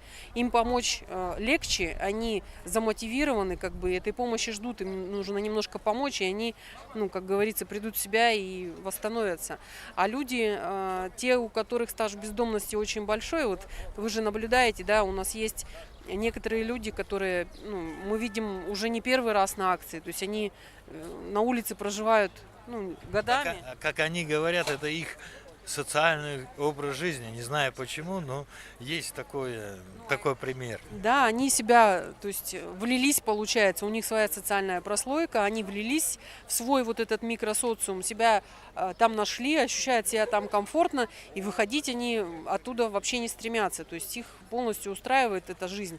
Хотя все они знают, да, о том, что уличная жизнь, она непродолжительна, к сожалению. Умирает же очень много людей по разным причинам. Кто-то криминальная смерть, кто-то замерз, кто-то болезни, ну и так далее. Я хотел бы здесь пояснить, когда мы начинали эту первую акцию, было тяжело смотреть на людей. Действительно, и половина из них, кто остался на улице, их нет в живых здесь, если смотреть наши архивы. Но тем не менее, многим помогли. И самое интересное, даже те люди, которые, Оксана Михайловна, вы не дадите мне соврать, потому что эти люди ждут эту акцию. Конечно. Даже те, которые здесь. Потому что наша акция проходила, между прочим, и зимой, и весной, и сейчас летом, ну, это связано с пандемией. А я заметил, что они действительно ждут, это же правда? Это правда, на самом деле проведение этой акции у нас же анонсируется в средствах массовой информации, в социальных сетях. И у людей, у этих очень хорошо работает сарафанное радио. Кто-то один услышал, и очень большое количество этих бездомных людей, получается, все, они уже вот раньше всех, можно сказать, приходят сюда на площадку и ожидают, да, со своими запросами. Кто-то пришел восстановить документы, кто-то пришел покушать, кто-то пришел там... Я знаю двоих, которые проверяли свое здоровье. Да, кто-то пришел вот сдать анализы, да, пройти ФЛГ, посмотреть, как у них дела там обстоят. То есть все с разными запросами сюда приходят, и люди ждут, да. Ну, то есть у них уже есть помощь. А мне вот интересно все-таки вот в вашем НКО... Сейчас благодаря гранту главы, благодаря полномочиям по правам человека, у нас вот это движение НКО, оно развивается, но постоянных уже 3 или 4 такие же НКО у нас получается. Ну, постоянных как бы НКО мы можем коллег своих назвать, да, это общественная организация «Алмаз», которая работает с такой же категорией людей. Но организации как бы другие, несколько лет назад их было больше, к сожалению, они ликвидируются. Ну, сами понимаете, как бы категория неблагополучная, очень тяжело с ними работать, и не все выдерживают вот эту работу. Она как бы кропотливая, тяжелая, как бы там ни было, и люди, к сожалению, не стремятся работать. И даже вот у нас есть Министерство труда и социального развития, да, у них выделяются как бы на работу с такими людьми определенные средства, и мы просто разговаривали со специалистами из Министерства труда, то есть нет желающих работать. У них вот есть социальные, получается, предприниматели, да, те, кто стоят в реестре поставщиков социальных услуг, им предлагается работать с такой категорией людей. Люди не хотят работать с бездомными людьми. Ну, это достаточно тяжелая работа, и люди в основном направлены на потребление, да, и у них нету вообще желания как бы работать, стремиться к тому, к чему-то. Но тем не менее, ваши НКО-то люди идут с какой-то целью, с каким-то действительно положительным позывом. Да, конечно, мы за столько лет, получается, работаем почти 10 лет. В следующем году будем праздновать юбилей, да, нашей работы. Многие люди уже знают нашу организацию, и даже те же бездомные, как я уже упоминала о том, что сарафанное радио работает, они знают, что есть такие организации, какие виды помощи они могут там получить, какое отношение, это тоже немаловажно, да, к этим людям, они же все-таки как бы люди живые. Они знают, к кому как относятся, где, в какой организации. Ну и поэтому, наверное, как бы народная тропа к нам не зарастает, и люди обращаются, и мы работаем. Ну, сегодня я хотел бы уточнить, что они проходят анкетирование, да, и там обязательное заполнение такой графы, как видеосъемка, то есть они дают свое согласие, мы их снимаем, показываем для родных. Вообще вот эта акция, она позволяет вам как-то сделать свою работу более программной или понятной и как упорядоченной, да, у нас так называют. Да, хочется отметить, конечно, и поблагодарить нашего уполномоченного по правам человека, это Гурьеву Сардану Михайловну, за то, что она организовала эту акцию и, получается, скоординировала работу очень многих учреждений, ведомств и общественных организаций в том числе. Нас очень многие структуры и узнали благодаря вот этой акции. Мы уже проводим же ее несколько лет. И, ну, как говорится, многие двери начали открываться как бы благодаря вот этой акции. Из-за того, что мы стали, большая публичность получается. Ну, я знаю, что вам Сардана Михайловна не просто вот, как бы помогла, да? Но я знаю, что вы ездили на учебу, да? Санкт-Петербург, и там принимали опыт ночлежки. Но это все, я так понимаю, для развития, это же сделать сходу никак невозможно. Конечно, мы знакомились, ездили мы на стажировку в город Санкт-Петербург, в благотворительную организацию «Ночлежка», которая работает с бездомными людьми в городе Санкт-Петербург, и в Москве у них открыт филиал. Она является у нас старейшей в России. Там мы знакомились с работой коллег, смотрели, какие проекты у них работают, как все организовано изнутри, да, какие наиболее актуальные. Конечно, задел работы перенять можно очень много от них, но это требует немалой подготовки и финансовых средств, к сожалению. Ну и хотелось бы, завершая наше интервью, узнать все-таки, чтобы люди понимали, какой возраст вот этих бездомных, насколько, мы с Сарданой Михайловной разговаривали, эта часть населения молодеет, это правда? Это правда. Средний возраст у бездомных людей, на сегодняшний день, то есть те, кто чаще всего обращаются как бы за помощью, это от 30 до 40 лет, это самый трудоспособный возраст, расцвет получается. И вот хотелось бы на вашем опыте, основная причина вот этого падения, или как правильно, я не знаю назвать, приводящие к такому состоянию? Причин на самом деле множество, да. Уже как следствие можно выделить здесь употребление алкоголя, то есть люди попадают на улицу по разным причинам, но очень многие, живя на улице, соответственно, начинают употреблять. То есть они попадают в определенную же социальную группу, да, где употребляют алкоголь, и начинают выпивать. И чаще всего... Да, чаще всего, конечно, там ссоры с родственниками, выгнали из дома, либо случилась какая-то трагедия, то есть умерла жена, либо там наоборот умер муж, нет там как бы налаженных связей с оставшимися, получается, родственниками. По разным причинам люди попадают на улицы, кого-то, получается... вот у нас несколько, получается, таких людей проходило через наш восстановительный центр. Это приезжают у нас на работу вахтовым методом, да, вот к нам в Якутию. И, к сожалению, работодатели не все у нас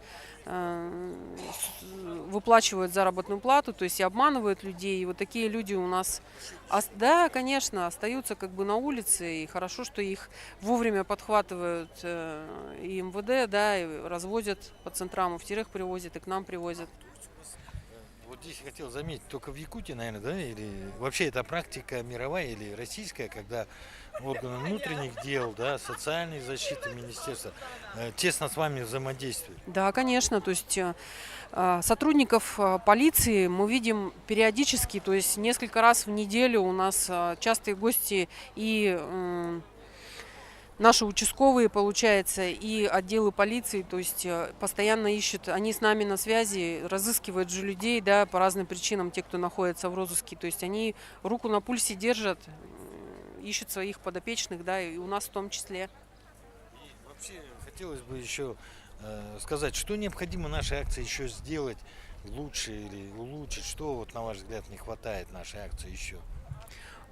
Даже так ходу сказать как бы сложно, чего не хватает. Затрудняюсь даже я ответить. Мне кажется, желание тех людей, для которых она создана, да? Нет, я здесь вот не соглашусь. У нас же, да, много людей, вот те, которые ждут, вот, допустим, у нас акция вот только началась, идет же совсем немного, вот 5 человек уже ко мне подошли, да, и заявили желание поехать к нам в центр.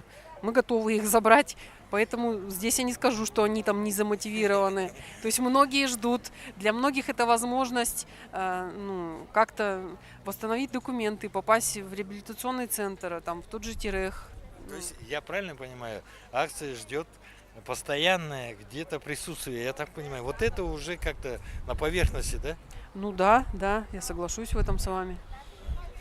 Это покажет нам развитие дальнейших событий. Смотрите нашу акцию в прямом эфире. Может быть, вы кого здесь увидите, знакомых, кому нужна эта помощь. Может быть, она нужна вашим знакомым и родным по восстановлению документов. Кстати, это единственная возможность, да, когда можно сюда прийти и восстановить документ. Через час паспорт получить. Через час уже? Да. Вот за этим сейчас будем наблюдать, появится паспорт или нет. А так в практике путь дома это уже, как сказать, реальность, да? Да, это реальность. То есть у нас люди на прошлой акции получили, несколько человек получили сразу паспорта. И не только паспорта, у нас здесь были представители социального фонда, то есть и восстановили СНИЛС нескольким людям. Прямо здесь, вот прямо на акции они получили. Продолжается наша акция, смотрите наш эфир.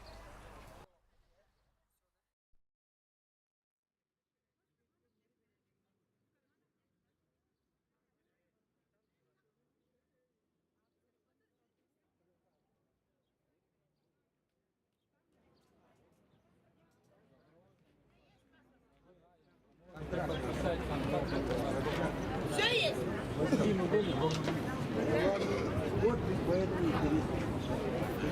Сказали, где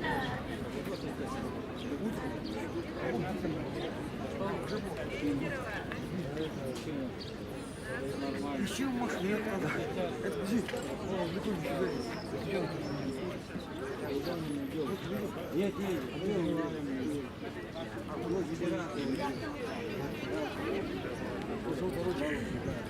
Pasporum var, benim var. Darıya Nikolaevna. Два,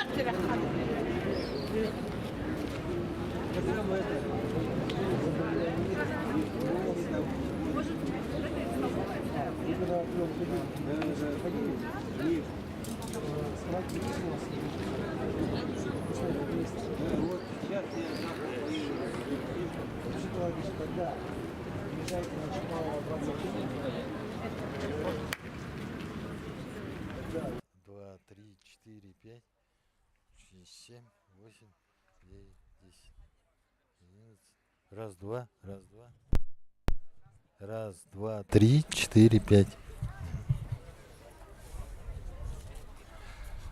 С вами журналист Олег Желнин, телепрограмма СМИ, телепрограмма «Точка взаимодействия», телеканал Округ ТВ. И мы продолжаем акцию «Путь к дому». И сегодня мы поговорим с представителем органов внутренних дел МВД Республики Саха-Якутия, правильно?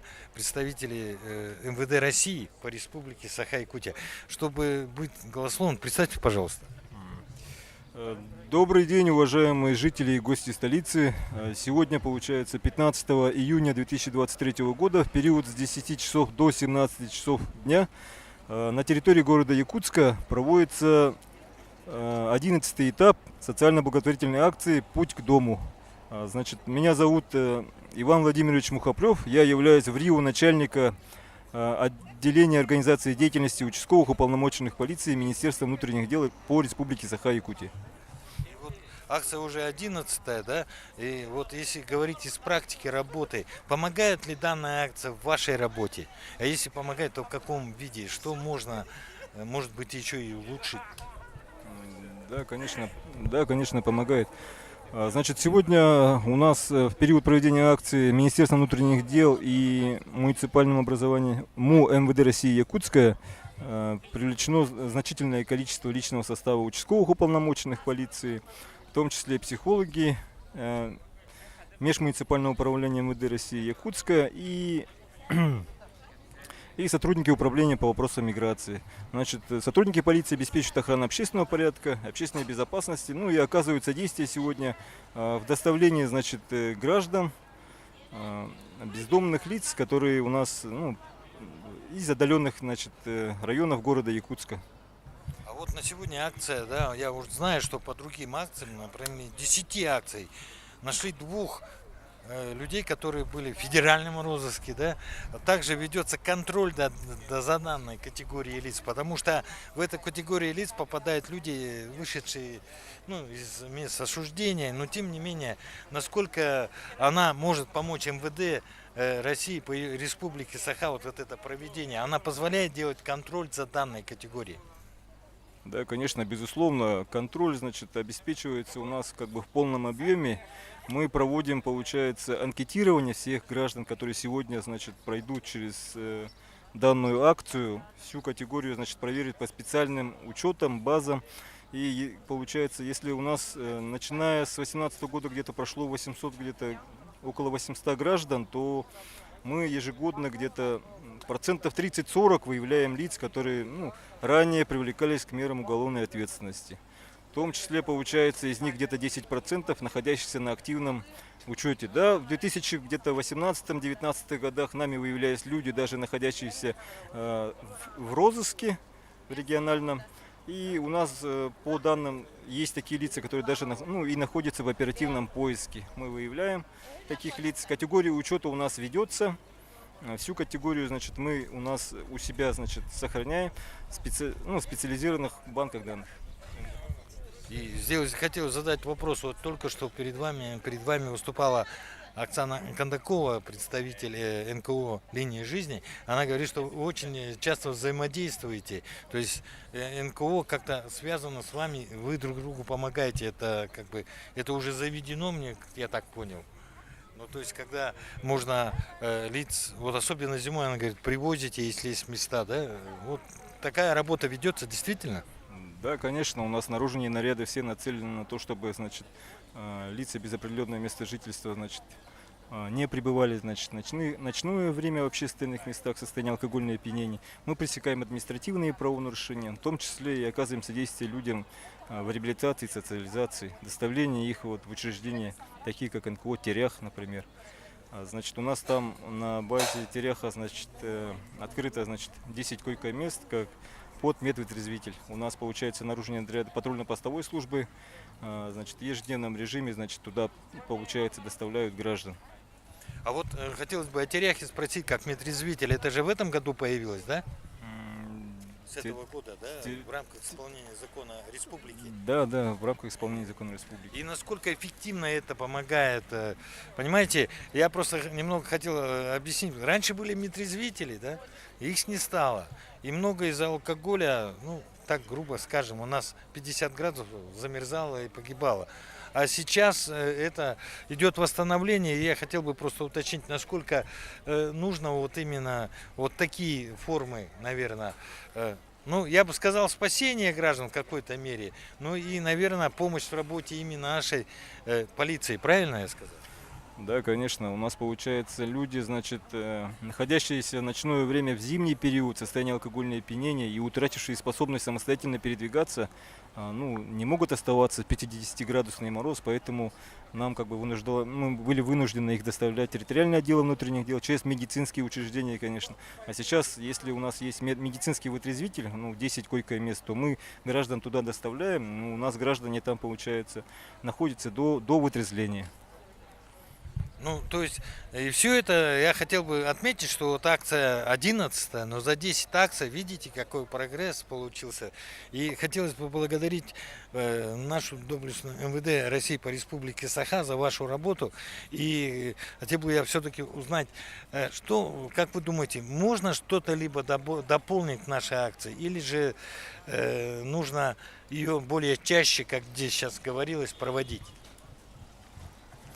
Ну, акция социально благотворительная, конечно, но она, как бы, получается, оказывает помощь гражданам, кто, конечно, действительно в этом нуждается. Ну, если где-то 800 граждан прошло через, значит, двери этой акции, то и где-то около 100 где-то граждан вернулось к нормальной жизни, то я считаю, что это, конечно, имеет положительный эффект, в том числе на профилактику правонарушений на территории, значит, населенных пунктов, ну, таких больших, такой столицы, ну, в столице города Якутска, к примеру.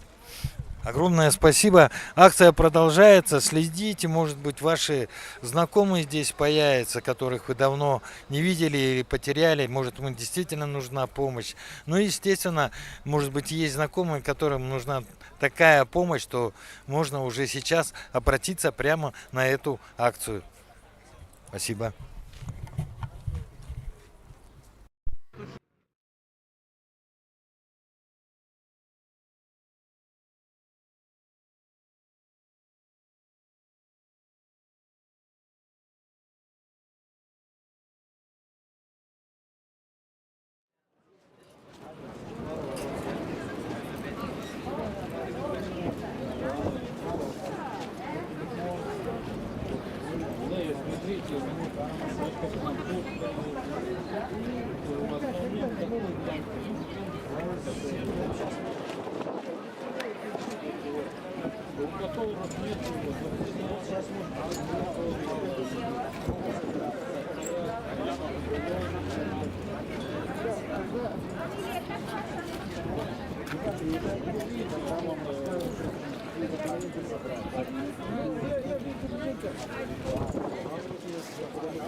Здесь же помогать.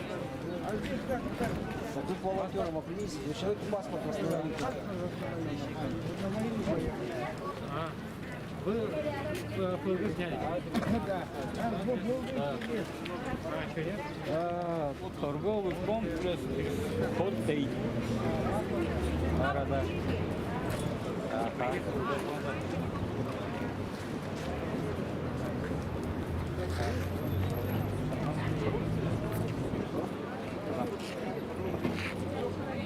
После этого, если вам надо, там может быть паспорт посмотреть. Там скилл, а потом уже можете терапевтить. Там, вот насчет правильно, я там посмотрите, было 6,5 тысяч человек, к нам подходило 500, а вот, откуда такие цифры, 6,5 тысяч, даже прошлого года больше, там 6,5 тысяч, не ближе, но это тоже, я же раз знаю, телевизор. Порошенко. И сколько по танку. Потом даже что-то смешно.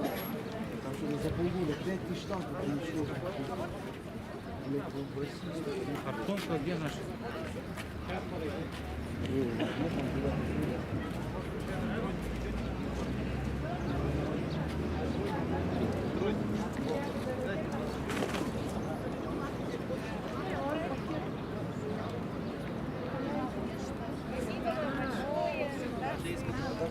Количество танков, вот посчитай, танковая рота, это 10 танков. А командирский 3 взвода. Соответственно, танковый батальон, это 30, по-моему, 3 танка. Или даже 32 танка, я говорю, один ПТР. 32 танка батальон. Полк, он из 3 батальонов состоит. Значит, считаем, 100 танков. Один полк, 100 танков. 5000 танков, 50 полков. Ну, откуда же столько-то нашло? Это в России столько нет. В России на начало войны действующих танков было что-то 6500 с чем-то. Ну, плюс умножаемый коэффициент ремонта и прочего. То есть в бой она там реально Россия могла выставить 3500 танков. Украина там вообще откуда у нее 5000 танков, которые уничтожили, и там еще пытаются везде 3000 было.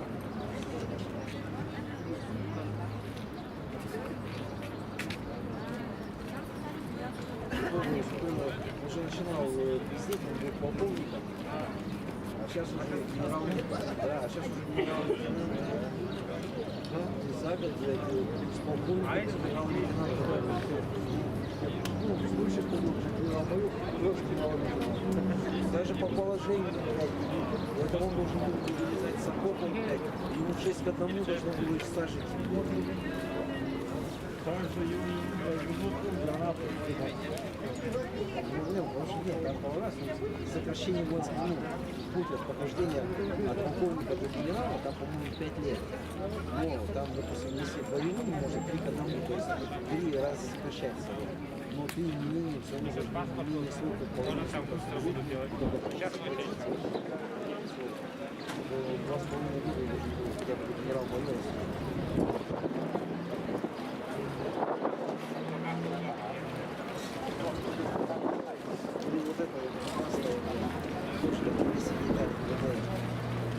Она начинала лейтенант. Волкова. Да, Волкова. Остальные капитан-майор. Ты уже генерал. Капитан яйца. Теперь с такими-то губами, блядь, там насосать так можно, блядь.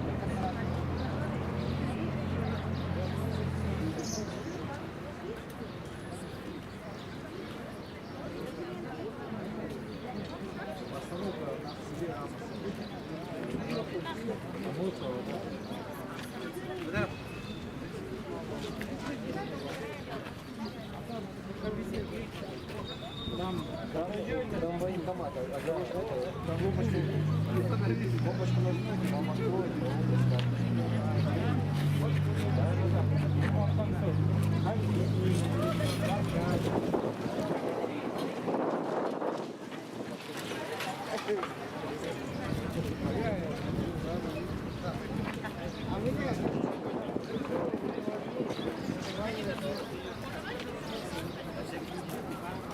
если у вас больше, кстати, нет.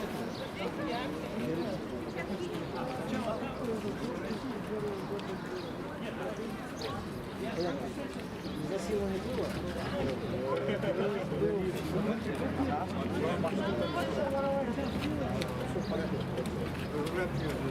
Да. Сейчас.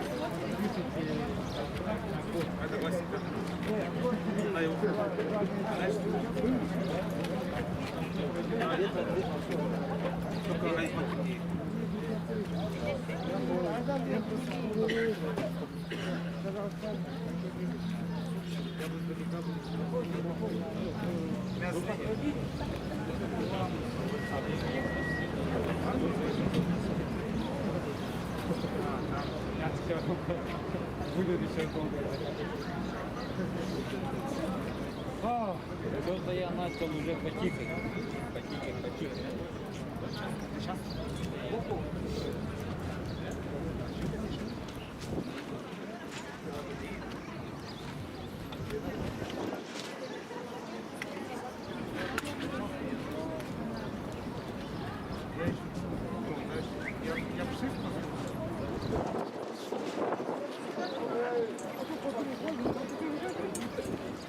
Пирожок какой-нибудь собрать. Да иди сходи, я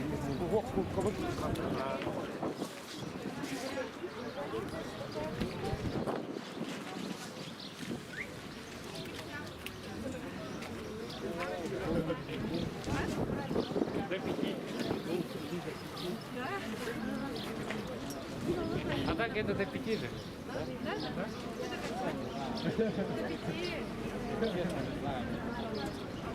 До 9 такой. А начальник будет.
갑시다.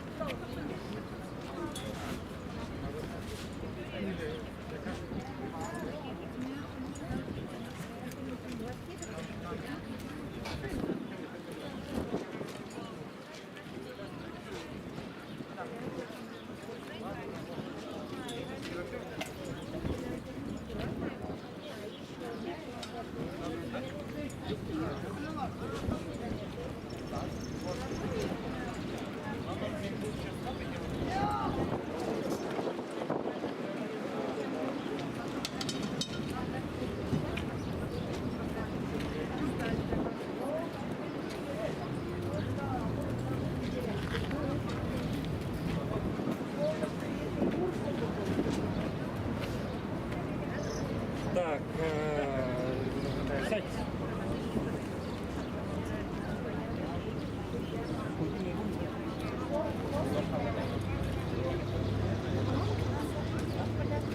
Женя.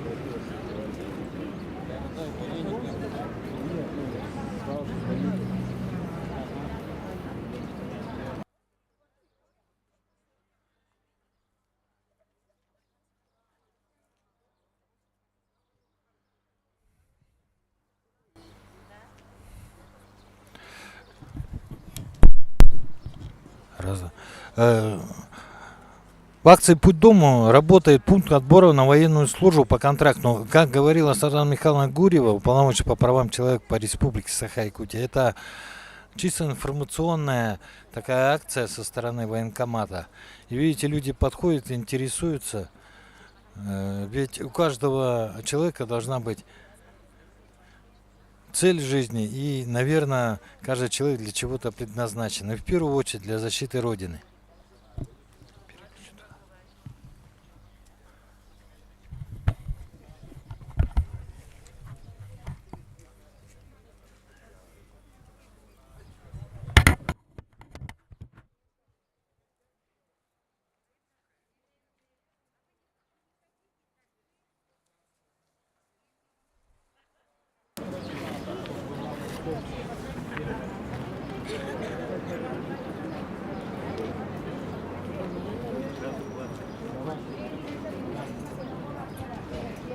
Раз, два, три, четыре, пять, шесть, семь, восемь, девять, десять.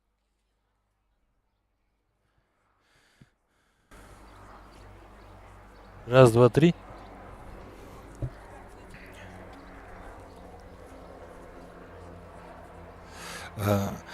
Только что я прокомментировал, вот, человек подошел, интересуется контрактной службой по отбору на военную службу по контракту. Вот сегодня у нас представитель военкомата, я так правильно скажу, да?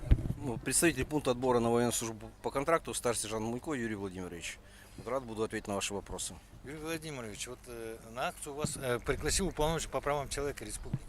Да, так точно. Нашему начальнику поступило предложение, он выделил личный состав, материальные средства. Мы выехали сюда с целью агитации поступления граждан на военную службу по контракту. Я вот когда комментировал, когда люди подходят, садятся, смотрят, интересуются этой службой, да, но ведь это действительно так, у каждого человека есть цель жизни и какое-то судьбоносное предназначение, да, я не знаю, правильно как сказать, вот на ваш взгляд. Само собой, с этим я, конечно, согласен. Если у человека нет цели, смысла в жизни, теряется воля к жизни, воля к работе, люди опускаются на социальное дно, не способны бороться за свое существование, и мы с вами видим, к чему это приходит. Центр, вот этот путь к дому, да, я вижу, помогает очень людям, восстанавливает их здоровье, восстанавливает документы, дают какую-то надежду на жизнь. В свою очередь, Министерство обороны предоставляет рабочие места людям, которые хотят достойно зарабатывать, хотят достойно обрести смысл своей жизни и посвятить свое время, знания, умения. Ведь большинство мужчин в нашей России, да, так или иначе проходили срочную службу. Знания и умения у них есть. Пора бы их поднять, встряхнуть и вот в этот трудный для нашей Родины час применить по назначению. Родина их, несомненно, отблагодарит достойным денежным содержанием, социальными гарантиями, жильем и прочим всем, что полагается. Пункт отбора на военную службу по контракту находится по адресу Чапалова, 23. Ну, вы можете это найти в интернете.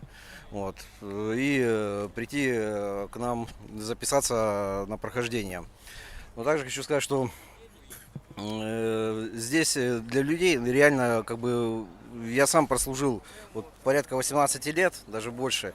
И из, как бы, необразованных молодых людей, не обтесанных в жизни, армия делает человека. Приходили также люди к нам неоднократно и опустившиеся на дно, пьяные, которые разводились семьями, теряли где-то друзей, знакомых, практически все в жизни. Армия, да, становилась второй семьей, помогала подняться в люди, обрести смысл жизни и наладить непосредственно свою жизнь, поднять финансовое благополучие. Так что со стороны государства забота, по крайней мере, за людьми армии существует. Вот. И это, без сомнения, этим является.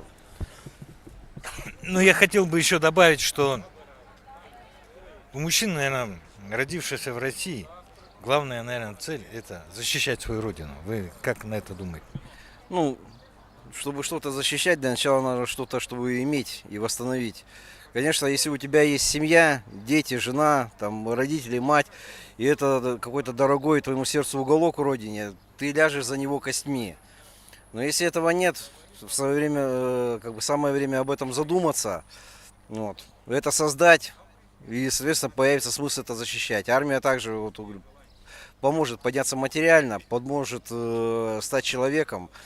Ну, а когда человек поднимается, имеет какой-то смысл жизни, к нему будут прилагаться и остальные блага. И появятся и друзья, знакомые, семья, жилье. То есть появится смысл в жизни и появится смысл, что защищать для тебя. Я благодарю военкомат, я благодарю Министерство обороны России и по Республике Саха-Якутия. Дело в том, что действительно это одна из, в 11-й акции, это, наверное, один из самых ярких моментов, когда людям, которые, может быть, потеряли какой-то смысл жизни, она дает право его вновь приобрести в лице российской армии. Спасибо.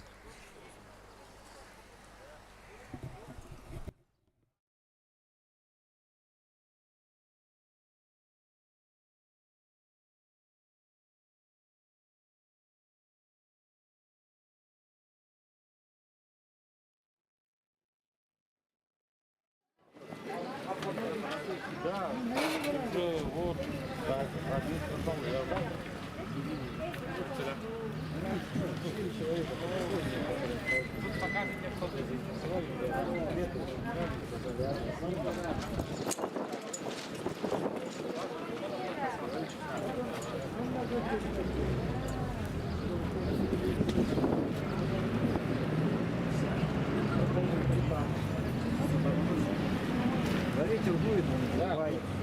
Веревки были, и они все.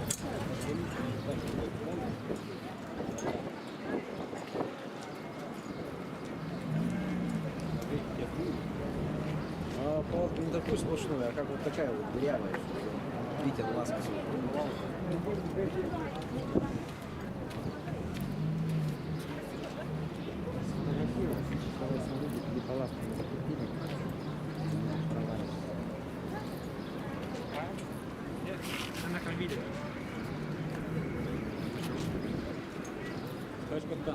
А мы такие кидали. Ну смотри, если уже народный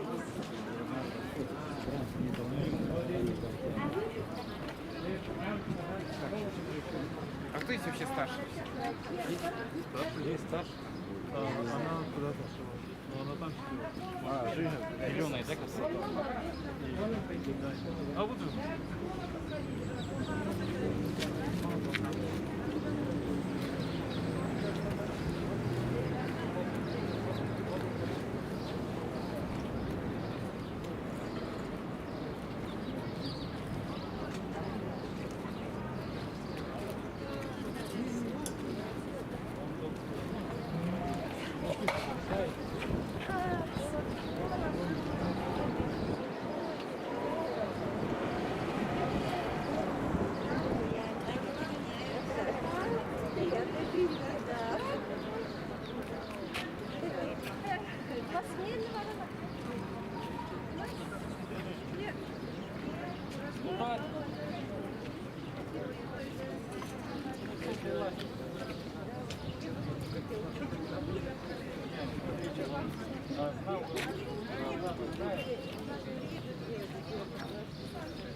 Раз, два, три. Мы в прямом эфире. Раз, два, три, четыре, пять, шесть, семь, 8, 9, 10, 11, 12, 13. Мы продолжаем акцию «Путь дому». И сегодня, наверное, первый, такой коллектив большой. И мне кажется, Светлана Михайловна, мне сказали уже, первые есть результаты, да, может их огласить, а потом поговорим об этих людях, которые рядом стоят. Да, кроме тех традиционных методов, где у нас выявляются, к сожалению, и туберкулез, и гепатиты, у нас есть еще такие позитивные итоги, на которые бы я хотела акцентировать. У нас люди бездомные, они не всегда получают своевременную информацию. И вот сегодня у нас есть новый участник, это военкомат, к которому уже люди сами добровольно обращаются для получения информации, как они могут быть добровольцем. Поэтому я бы хотела тоже попросить Оксану Минахматовну рассказать, потому что из центра, из числа бездомных, двое уже поехали участвовать в специальной военной операции в интересах защиты нашей Родины. И сегодня тоже 4 подошли, и уже там, буквально один человек сказал, завтра подойду, вот уже желание есть поехать добровольцем. Кроме того, у нас есть новая структура, это социальный фонд по Якутии, который восстанавливает уже СНИЛСы. Мы раньше такую практику делали, это когда была отдельная структура пенсионный фонд, и сегодня тоже они продолжают. Кроме того, мы видим те люди, которые с тросточкой ходят, так ведь, да, и вот они на сегодня тоже берутся на учет для того, чтобы была последующая дальнейшая работа. И самое еще одно из важных моментов, когда по линии Минтруда наши лица, которые есть категория бездомные на улице, они идут уже через государственный механизм. То есть им будет тоже даваться путевка, и они будут уже в Алмазе на законных, грубо говоря, основаниях, уже с финансированием будут жить. Ну и самый главный итог, который мы сегодня видим, у нас организаторов и участников становится больше. Я думаю, что сам расскажет. К нам обратился, сегодня уже является одним из организаторов, участников акции «Путь дому». Поэтому человек, который сам прошел эту трудности жизни, как он вернулся, как ему сейчас это комфортно, я думаю, это тоже один из основных результатов. Кроме того, за последние 4 года у нас Оксана Минахматовна с Андреем Владимировичем и Серафим Серафимович, это линия жизни Алмаз, они стали активными участниками конкурсов грантовой поддержки, то есть у них крылья растут, появляется еще больше уверенность, уже достаточное количество на результат грантов, так ведь, да, выиграли. И не только иных, скажем, муниципального уровня, гранта главы республики и президента Российской Федерации. Я считаю, что это наш тоже общий большой успех, что из Якутии наши НКО, которые работают для людей и для этой особенно бездомных людей, они получают очень мощную поддержку со стороны государства. Но работа продолжается, мы не самоуспокаиваемся. Много разных есть вопросов, есть необходимость, конечно, это все очень хорошо проанализировать и дать сигнал, информацию компетентным структурам для дальнейшей работы. То есть акция позволяет на сегодня собрать информацию, так ведь, саккумулировать. У нас уже сегодня 11-й этап проводится, и мы будем дальше думать уже по совершенствованию законодательства. Я хотел бы спросить, вы же представитель Алмаза, что это, и рассказать о вашем представителе, который является, наверное, примером акции? У нас реабилитационный центр, программа помощи наркозависимым людям, попавшим в трудную жизненную ситуацию и без определенного места жительства. В общем, также через Министерство труда люди приходят к нам по направлениям, подаются путевки им, то есть они уже не бесплатно живут, нормально, обеспечение, все, еда, пища, все условия домашние, сами все готовим, персонал все сам готовит, сами убираем. Есть ферма в Кобяйском Улусе, есть желающие, мы туда отправляем работать. У вас ферма есть, да? Да, ферма есть. Там коровы, 80 голов. Евгений меня зовут, я там проходил тоже реабилитацию. Год я в Алмазе был на реабилитации. Сейчас уже работаю здесь. И то, и другое. И вы уже прошли это, и насколько это помогает вообще? Да, Кобяйский Улус мне очень хорошо помогла ферма. Я там пробыл полгода, и там уже укрепил свою трезвость и желание поменять свою жизнь. Именно там. можете представить? Вот Иннокентий Иннокентий Дмитриевич у нас пришел тоже по акции. Вот в этом же самом месте проводилась акция. Вот здесь его и мы взяли к себе.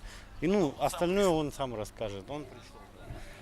Иннокентий Дмитриевич, вообще путь очень, практически у всех попасть вот на дно, оказывается, легче, да? Чем выйти из этого, как вы считаете? Ну, я считаю, что попасть в трудную жизненную ситуацию это очень легко, а выбраться тяжело. И вот то, что вот акция, вот это, она помогает в этом. Я в 2018 году, уже сколько лет я попал в акцию, также подошел и вот попал в Алмаз. Что вот в Алмазе произошло, что вы стали совсем другим человеком, так скажем? Также работал на ферме, не имея никогда представления, ну, к животным. Работал на ферме, также забыл про алкоголь. Ну, трудно было вот с алкоголем. Мне помогли, вот, Сардана Михайловна, познакомился с ней. Она помогла, Серафим Серафимович, наш вот руководитель. Съездил на ферму, поработал, узнал животное, доил, всяко приходилось. Хоть я всю жизнь сам водитель-механик. Вы мне сказали, вам и профессию помогли восстановить, и навыки, и так далее. Это правда? Да, Вы помогли. и права получить и так далее? Да, да, совершенно верно, потому что у меня все были кража. Была кража документов, я был без документов. Мне помогли, восстановил я все. И сейчас работаю водителем, вожу людей, помогаю нашему реабилитационному центру «Алмаз». И все это произошло в Алмазе? Это все произошло в Алмазе благодаря нашему руководству, благодаря нашей Сардане Михайловне. У вас есть планы на будущее уже, да? Вообще что-то планируете? Единственный у меня план, мне вот 62 года, я ни разу моря не видел. Я хочу съездить посмотреть море. Я никогда не видел моря в жизни. Увидите вы море, я думаю, увидите. Оксана Мехматовна, здесь оказалось, что не случайно военкомат у нас здесь присутствует. Вот недавно он мне давал интервью. Это действительно так, что, так скажем, воспитанники вашего центра, да, добровольно ушли по контракту служить.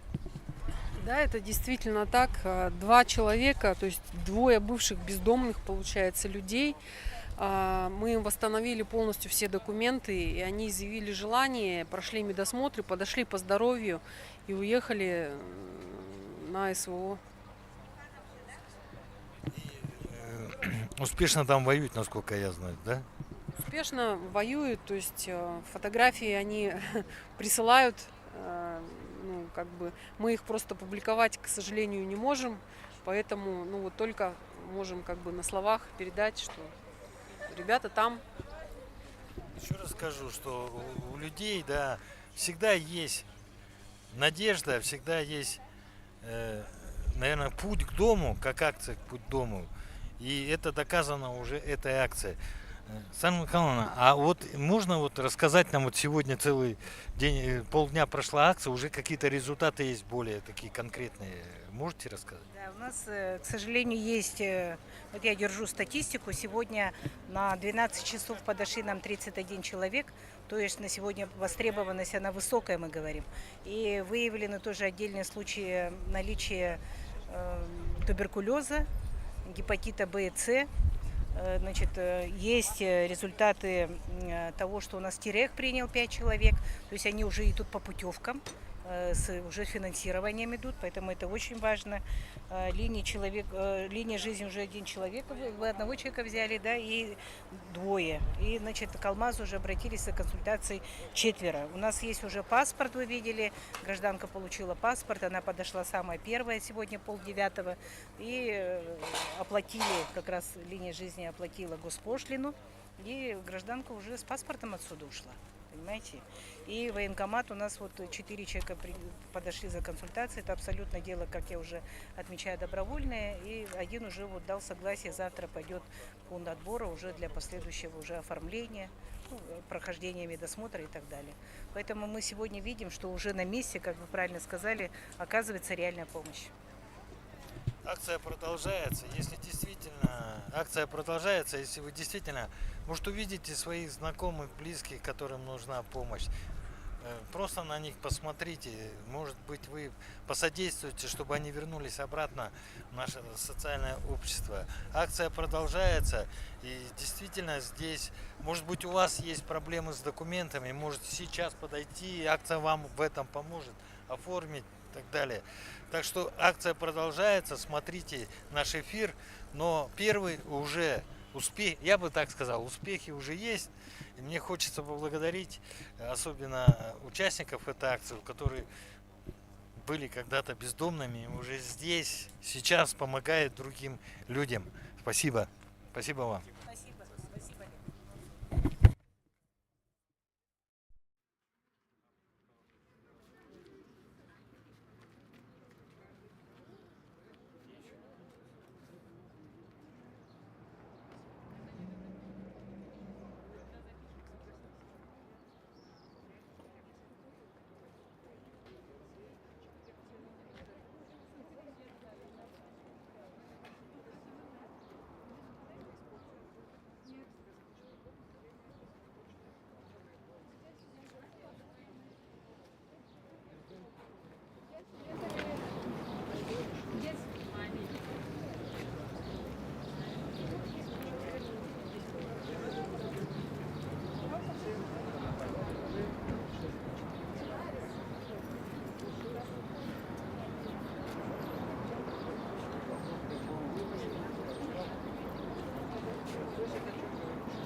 На КТ идут сватания.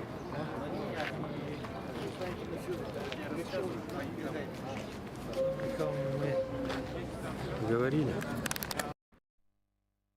Мишаня, раз, два.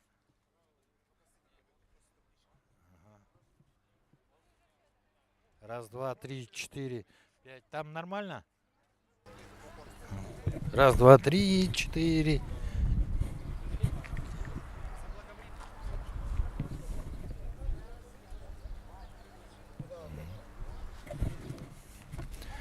Раз, два, три, четыре, пять. Ну, продолжаем рассказ о участниках акции «Путь к дому». И только что с нами была Светлана Михайловна Гурьева. И, так скажем, наверное, грубо будет сказать, что это продукт. Но это не продукт, а больше результат вашей работы. Я вам представляю директора, председателя. Да. Ну, давайте лучше правильно, как это звучит, он сам скажет. Председатель общественной организации «Алмаз», реабилитация лиц, попавших в трудную жизненную ситуацию и освободившихся из мест лишения свободы. Как вас зовут? Серафим Иванов. Серафима, вот сколько лет существует ваша организация? 9-й год работаем. 9-й год. Только что была встреча, сказали, что вас активно поддерживает глава республики, выдав грант, да? Ну. И не первый год же, да? Да. Ага. Ильдархан нас поддерживает, мы постоянно участвуем в грантах и побеждаем на них. Мы работаем против зависимости. Мы думаем, что вот бродяжничеству и к такой жизни социальной приводит только вот болезнь, да, зависимости. Наркозависимые, алкозависимые. И ключ к этому их исправлению все равно лежит только через реабилитацию. А реабилитация же это не только, ну так скажем, лечение от самой болезни, это же еще физический труд. У вас же не просто это, мне сейчас рассказали, у вас целая фирма для этого предназначена. Мы работаем вот с наркологией, да, проводим федеральную программу сертификации наркозависимых. Вот, например, вот взять, да, к нам, наша программа длится где-то год. Вот поэтому вот участвуем в грантах, на это все средства находим и работаем над ними. Ну, психологическая реабилитация проводится у нас. И у нас есть своя методика, другая. Ну, в нее включается и трудотерапия, и анималотерапия, и возвращение вот к нормальной осознанной жизни. Поэтому у нас результативность хорошая. 70-80%, кто у нас проходит реабилитацию, все возвращаются к обычной нормальной жизни. Вот на сегодня, да, вот акция «Путь дома», вы здесь уже в 11-е, все время вы участвуете. А вот если так говорить, многие семьи испытывают эту болезнь, как наркологическую, так и алкозависимость. Мне сказали, что можно обращаться к вам, да? И можно, вот семья вот считает, его надо, ну, перевоспитать, или я не знаю, как правильно это сказать. И можно обратиться к вам, и вы поможете. Да, многие к нам обращаются, и многим мы помогаем. Но, к сожалению, у нас реабилитационные маленькие, на 35 таком койко-мест. И в этом году планируем еще открыть другой реабилитационный центр. Благо, вот сотрудничество с госучреждениями и государственными органами, ну, нам уже верят. И посмотрели, как мы работаем, и уже, ну, выходим на другой уровень, можно сказать. Ну, я с вами не понаслышке знаком, да, особенно вот, помните, прошлым летом, когда дожди, да, вы сено косили, и были сложности, и это немного другая история, но тем не менее, сразу говорю, ну, как смог, помог. А вот вопрос, как люди себя ведут вот в таких условиях, когда действительно жизнь меняется. Если есть у человека желание, да, то он это сделает. А если такие, которые без желания или сами себя как бы это воспитывают, я не знаю, как это правильно, да, но вот с чем вы сталкиваетесь больше, с какими трудностями? Ну, мотивационная работа у нас производится, Владимир, первый, когда придут, и реабилитационный потенциал уже там выясняется. Вот человек хочет исправиться, не хочет исправиться. Поэтому каждому человеку делается программа реабилитации. А вот Прямо каждому, вот с кем разговариваете? Да, индивидуальная программа. Над этим наш психолог работает, социальные работники наши. И из других учреждений, которые приходят, вот с Теряха, там тоже психологи работают.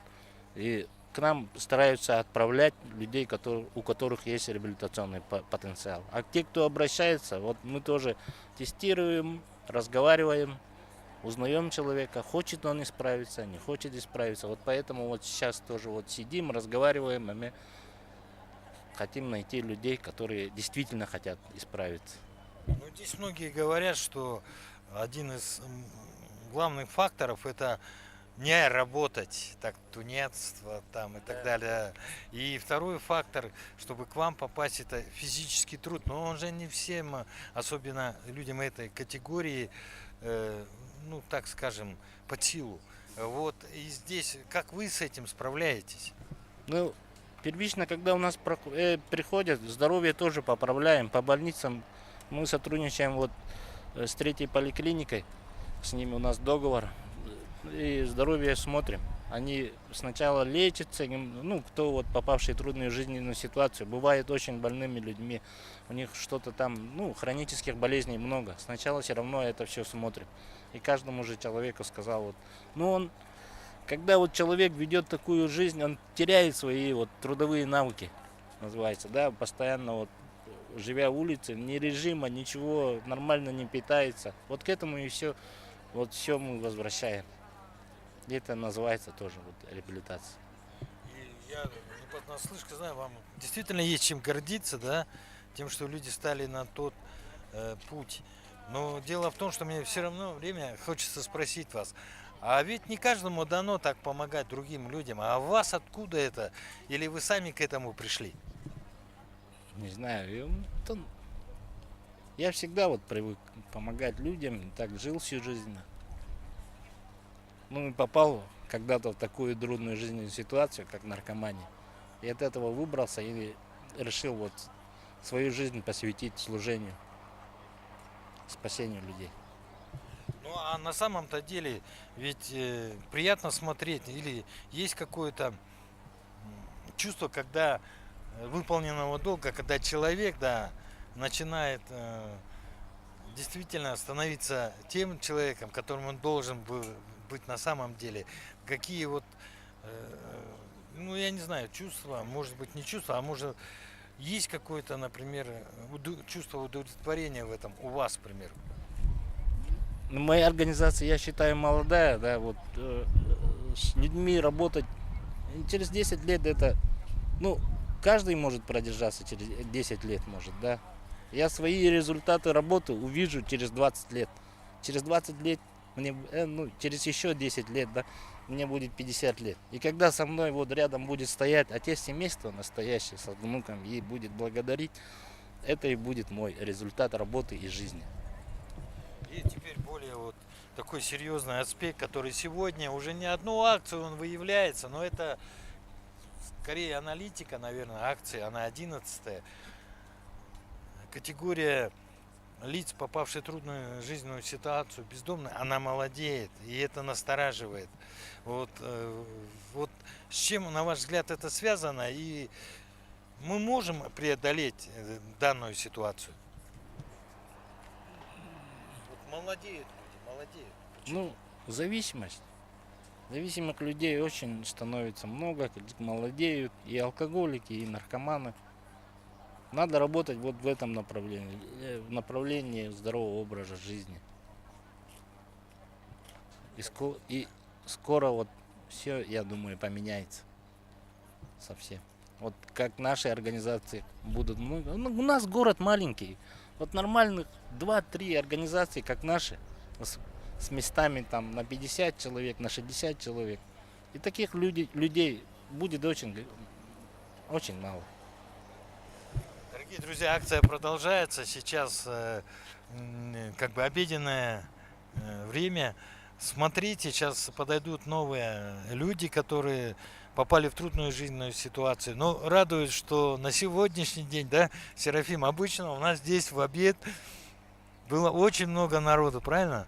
И в данной ситуации это говорит о том, что уже 31 человек, я напоминаю, прошли эту акцию. И уже определены степень заболевания и желание, куда они хотят попасть. Серафим, сегодня тоже к вам обратились. Сколько человек и сколько вы возьмете? Хотелось бы взять. У нас 5 свободных мест есть. Сегодня мы их возьмем. Спасибо, смотрите нас. Акция продолжается. А результаты более конкретные мы расскажем чуть позже. Спасибо.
Как не ушел?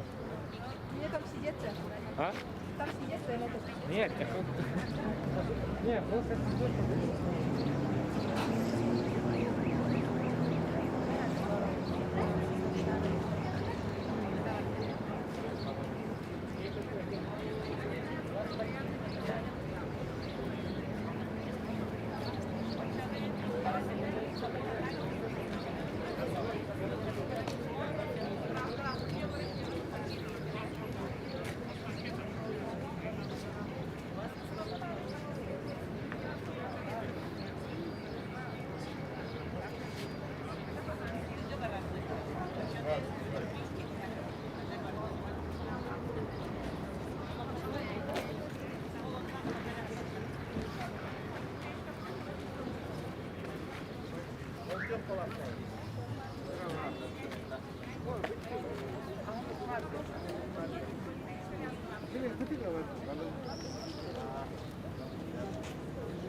Апостолы.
Теперь еще машина.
Раз, два. Раз, два, три, 4, 5, 6, 7.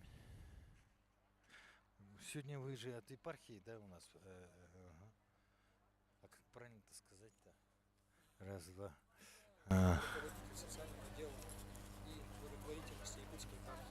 Угу. Сейчас он скажет мне. Раз, два. Мы продолжаем. Продолжается акция «Путь к дому» в столице Якутии. Это у нас столица Якутии, акция «Путь к дому», социально-благотворительная акция. И сейчас я поговорю с представителем якутской епархии. Она тоже здесь присутствует и тоже ведет свою работу. Здравствуйте, представьте, пожалуйста. Добрый день. Меня зовут Иерей Корнилий. Я руководитель социального отдела и благотворительности Якутской епархии.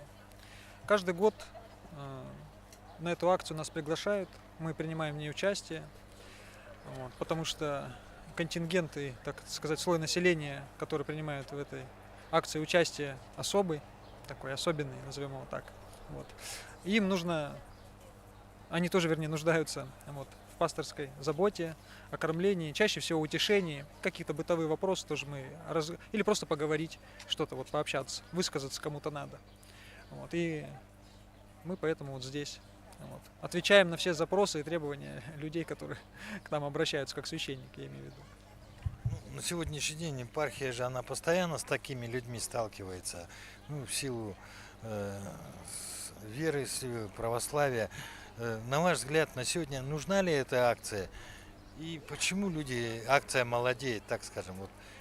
Кому нужна такая помощь, если они все моложе и моложе?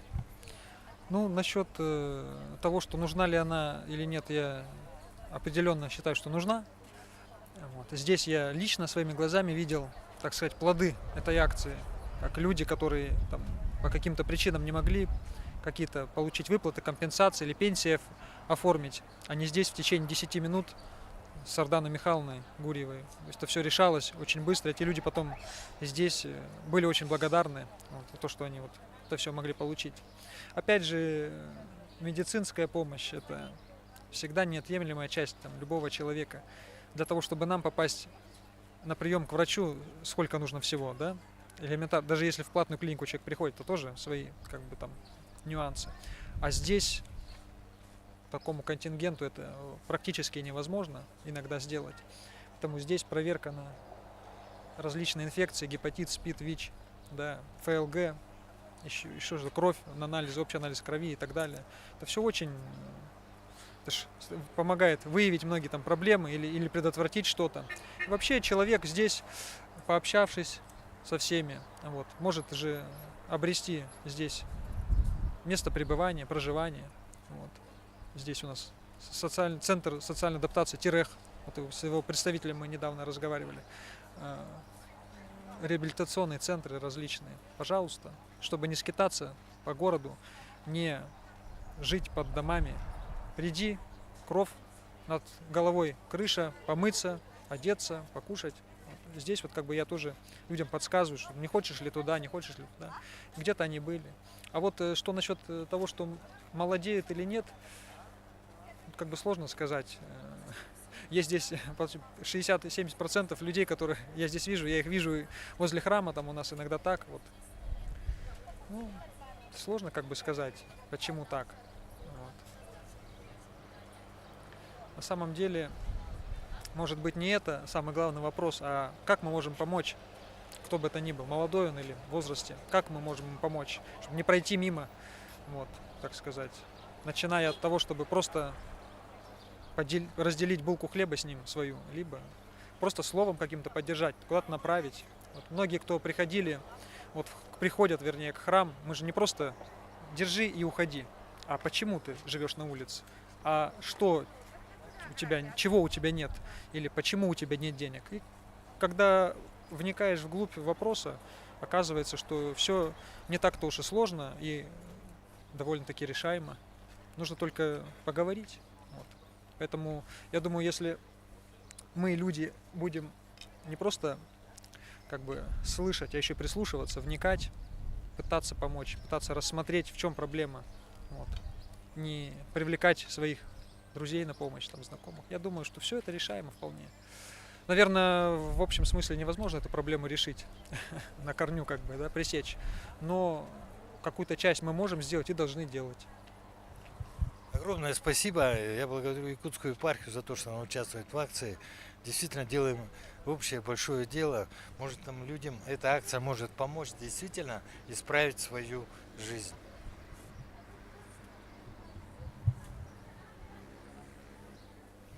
Ну, спасибо.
Ben kötü hücum.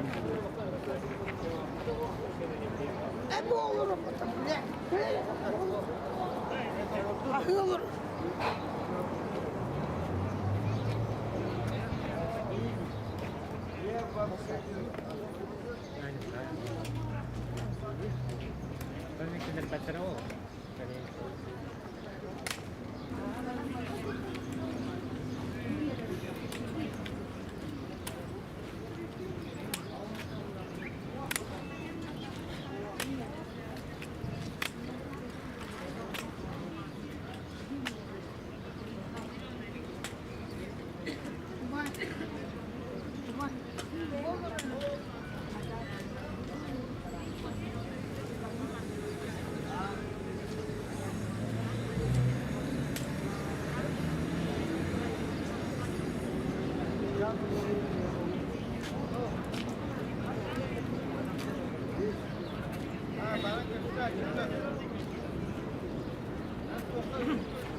Ты моих своих не видел.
Тогда что, я поехала?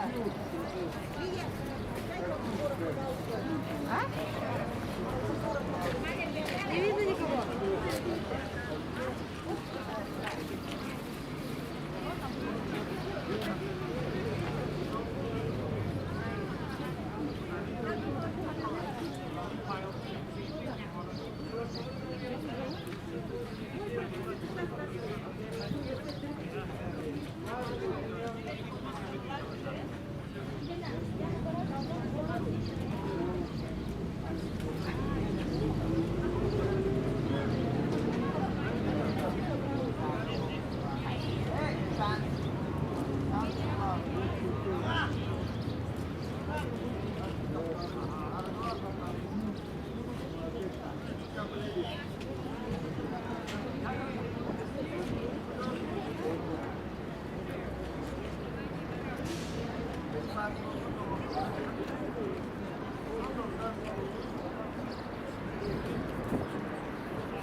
Я поехала.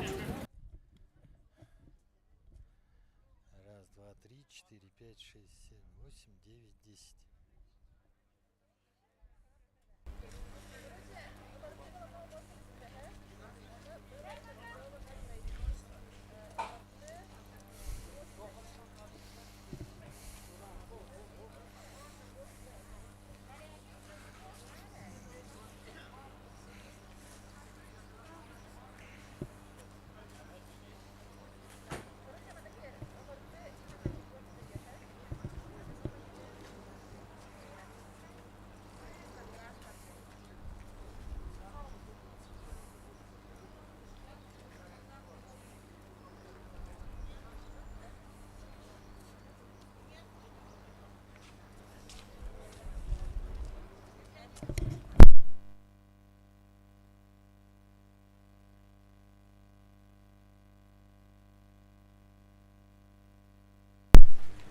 Раз, два, три. У меня сейчас другие задачи.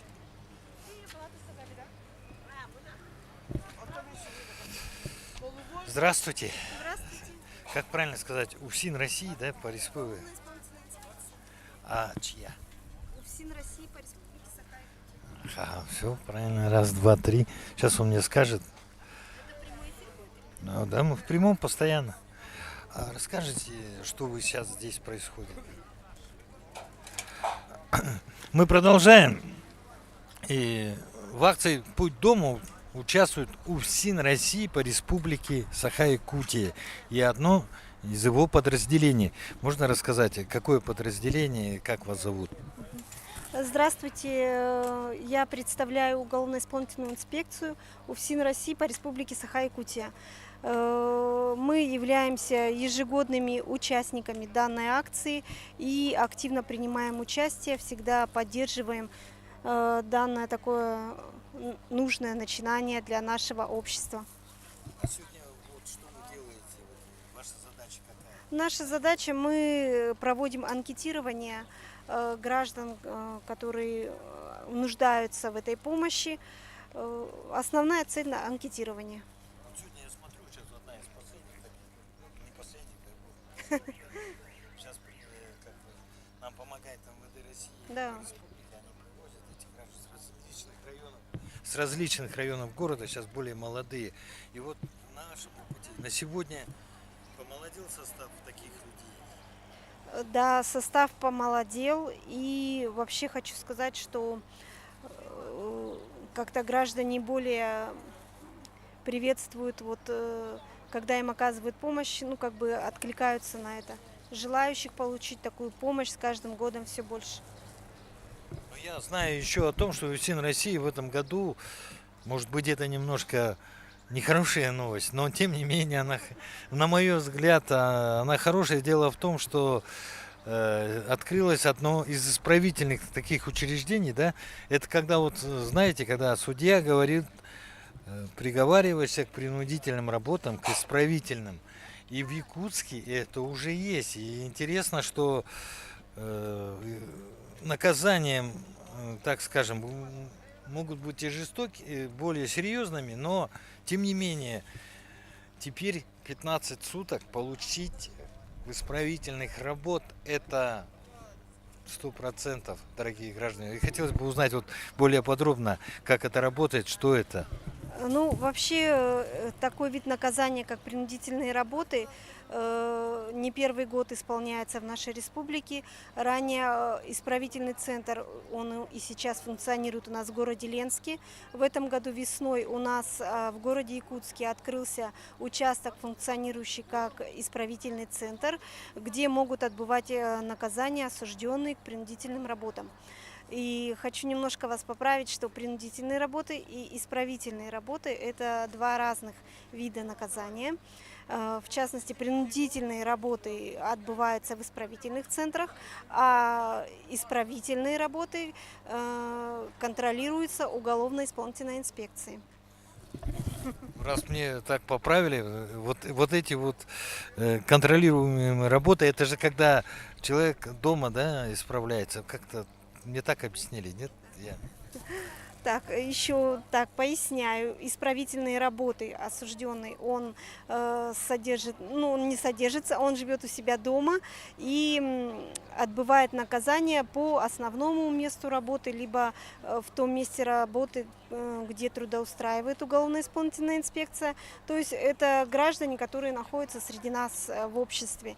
А осужденные к принудительным работам, у них основная цель тоже работа, но свою ночь они проводят в исправительном центре. То есть там они ночуют уже не дома, а именно в исправительных центрах. На сегодняшний день это достаточно, так скажем, в этом учреждении много наказуемых сейчас? Или, ну, достаточно, или пока это не очень популярная мера? Нет, почему? Альтернативная мера наказания без изоляции от общества очень сейчас, наоборот, набирает обороты, и наполняемость достаточная на сегодня. Вот сегодня в акции, да, вот, хоть она, напоминаю, 11-я, тем не менее, с самого начала УФСИН России поддержал эту акцию, да, но дело в том, что я помню, как было это первый раз, и сколько было, так скажем, людей, которые освободились из лишения из мест лишения свободы. И сегодня вот картина, мне говорят, изменилась кардинально, да? Более стала управляемой. Ну, я бы сказала, что да. Соглашусь с вами. И в частности, я еще хочу отметить, что со следующего года, ну вообще 10 февраля 2023 года был принят закон о пробации. То есть здесь тоже федеральное законодательство предусматривает несколько этапов ресоциализации осужденных, без вообще осужденных. Поэтому в полную силу данный закон будет работать с 1 января 2024 года. Поэтому я думаю, что идет положительная тенденция. Ну, это, чтобы вы понимали, уважаемые зрители, да, раньше составляли большую часть вот этих лиц, нуждающихся в помощи или, грубо говоря, бездомных, составляли именно лица, осужденные, вышедшие из мест лишения свободы и по каким-то причинам оказавшиеся на улице. Ну, это такой социальный, так сказать, социальная причина. Но на сегодняшний день, и сегодня, к сожалению, благодаря акции «Путь дому» одного такого человека нашли, и он обратился за помощью. Но тем не менее, акция доказывает, на ваш взгляд, вот получается, наверное, некий контроль и помощь этим людям? Или все-таки это больше, ну не знаю, как некоторые говорят, это, как у нас говорят, имитация бурной деятельности, но я вот с этим не соглашусь, честно говоря. Я тоже, конечно, с этим не соглашусь, потому что статистика есть по проведению данных акций, что есть люди, которые действительно обретают свой дом обратно, восстанавливаются те потерянные социальные связи.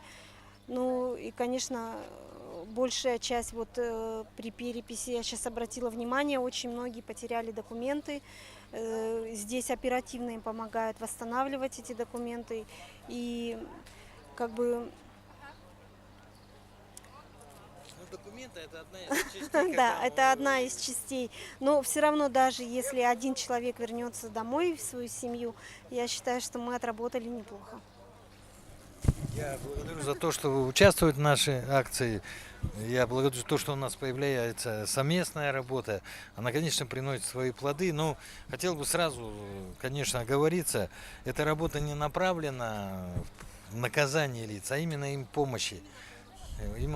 А в том состоянии, в котором иногда находится, она действительно неосознанная. Но тем не менее, акция дает свои плоды. Честно говоря, не ожидал. По статистике, ну, на моей практике, чтобы утром сразу 31 человек было, это рекорд. Это мое мнение. А вообще, как люди относятся, когда сюда приходят, вот именно ваша категория граждан, которые, ну вы больше нацелены? Они сюда идут с надеждой на помощь, или же все-таки это у них какое-то другое отношение? Нет, я считаю, что люди сюда приходят именно за помощью, потому что как бы уже знают, что есть такая акция, она проводится 2 раза в год, данная акция, и что именно здесь можно получить реальную помощь, поэтому люди обращаются за помощью. Еще раз говорю, спасибо за участие в этой акции. Акция продолжается.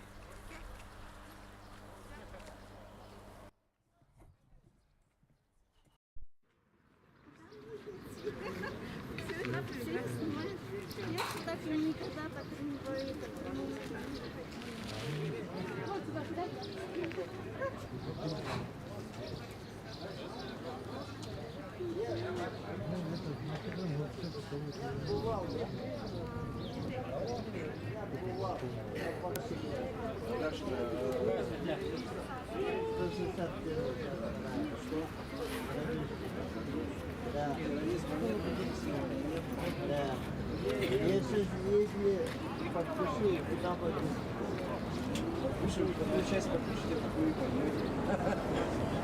Не, я раньше не служил. Понятно. Видите, вы хотите здесь служить.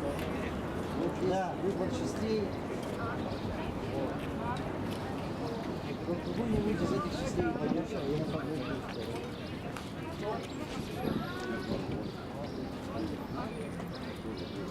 Ну, если бы СВО не участвовать, а просто служить, 195 тысяч за подписание контракта, ну и там по тарифной сетке, ну, минимум 40 тысяч.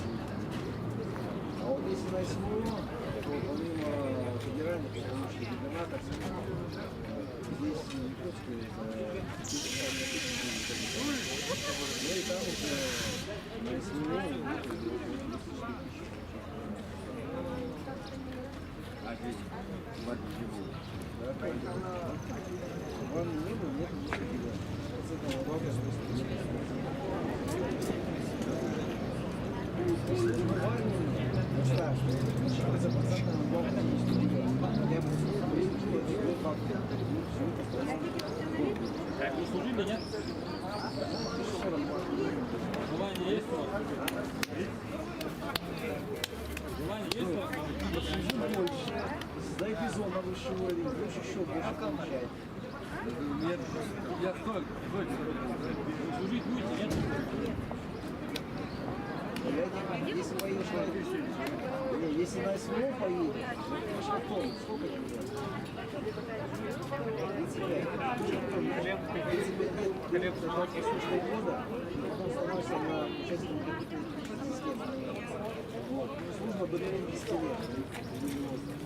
То есть до 50 лет ты соберешь накопление и ты купишь квартиру. То есть, ну, тебе Министерство обороны будет еще отдельно. А вы меня подождите, сейчас мне все тут сделают. Я сейчас документы сделаю и приду документы. Я один еще говорите, нормально.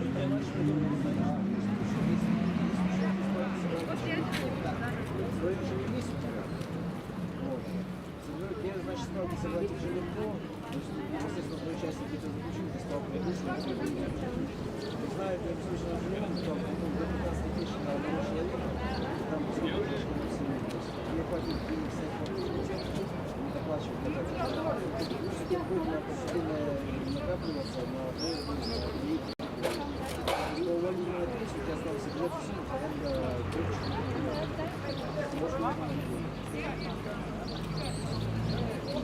ну, не Якутске, конечно, квартира не держит.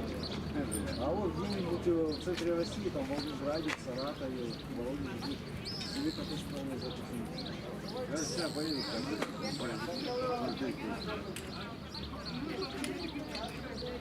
Я бы, честно говоря, услугу здесь в Якутске, но я посчитал по максимуму, у меня 61 будет. Там в Приморье я получал 54. Но я с удовольствием обратно вернусь в Приморье. Да вот цены в 2 раза выше, ё-моё, там у нас огурцы выезжал, 99 рублей стоит. Когда приехал, посмотрел, это что такое, блядь? Это что за мать?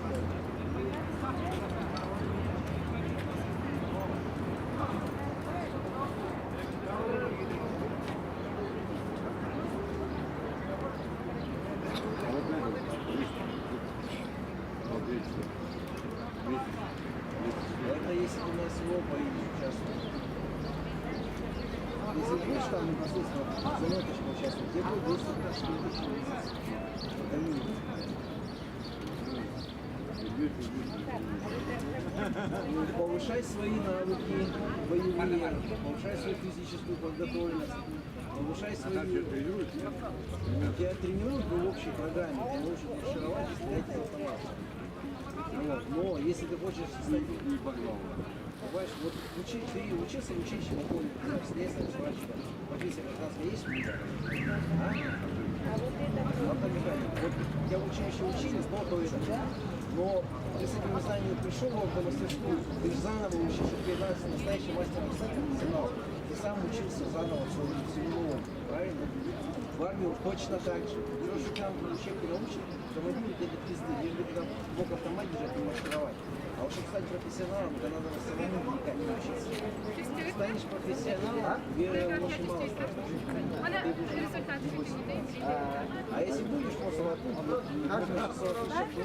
маршировать, и вот больше ничего не будешь, там полетит до телечоба, и там свистни не услышишь, а что такое, бегает, я и накрою. А если ты, логика есть мышление, есть адекватность восприятия ситуации, есть навык владения оружием, то есть ты и отстреляться не сможешь быть укропом, который тебя окружают, не знаешь, будешь мимо лететь, куда бежать и как прятаться.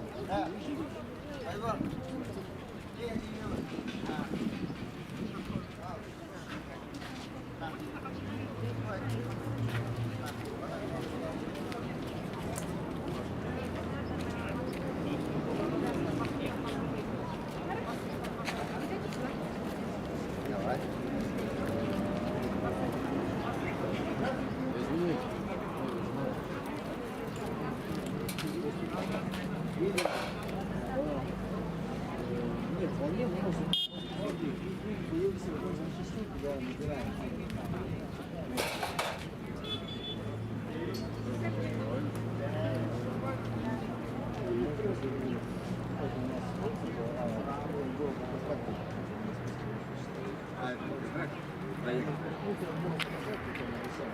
У нас есть список воинских частей, но медики всегда и везде нужны. Именно если ты хочешь непосредственно военного госпиталя, то просто советую загуглить. В Путине, я не знаю, по-моему, нет военного госпиталя. Гуглишь военный госпиталь, в какую республику хочешь ехать, я тебе посоветую в Приморье ехать или в центр России. Или, например, Приморье тебе будет за полтора будет. Цены тут намного дешевле, потому что дороже, чем в центре России. И военный госпиталя там есть. Все есть, 100 километров. А вот в центре России там цены вообще дешевые. Там даже вот я весной приезжал, но там и зарплата идет зарплата. Просто загугли военный госпиталь, госпиталь. Там созваниваешься с командой. Ну, аккуратно является способность частей, в основном военные части. Она стрелковая, морская пехота, там, артиллерия, другой способ. На это нет. Созваниваешься, просишь там начальника, командира, командира, интересуешься лишнего, представляешься там,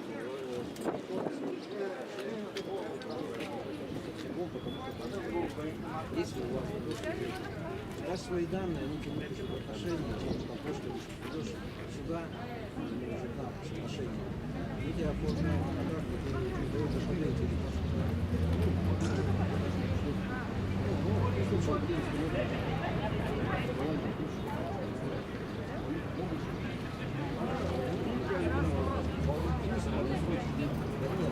ты сразу можешь и офицера стать.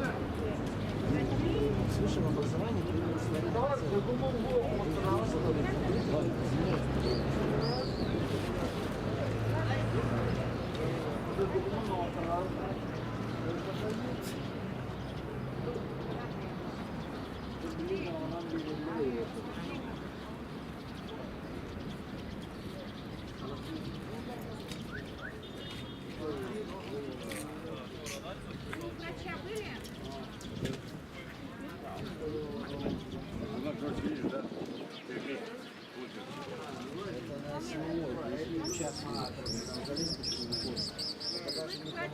куда-нибудь там на аэродромах гонять самолеты, а именно за ленточку непосредственно участник боевых действий. Для него здесь? Вообще вся Россия туда уже ездит. Но в основном ездят что? Вот аэродромы, там, 3-4 линия, вот там вот сидят.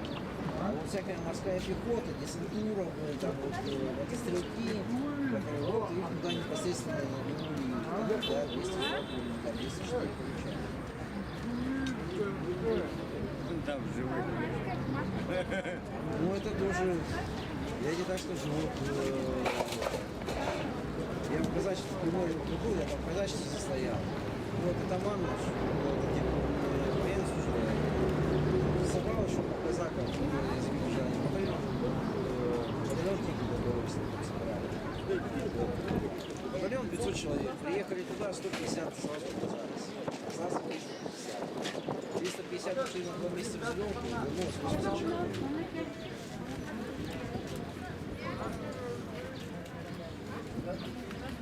Но почему вернулось? Потому что там все безграмотно.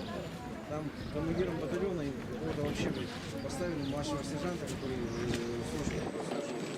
А по всем атовам уволился с морпеха столей. Гораздо больше, там не то, что на голову, там по порядку, а его простым стариком командиром не поставили. Хотя как бы общались, знали, командир полка общался, знал всех, вот так вот безграмотно поставили. Потому что сам командир полка. Если его оставили на сколько и до сих пор он продолжал заниматься, сам чувствовал себя, он пошел. И некоторые люди в его отделении были, хоть он не командир, он их вытянул. Потому что знал, как воевать, знал, как все делать.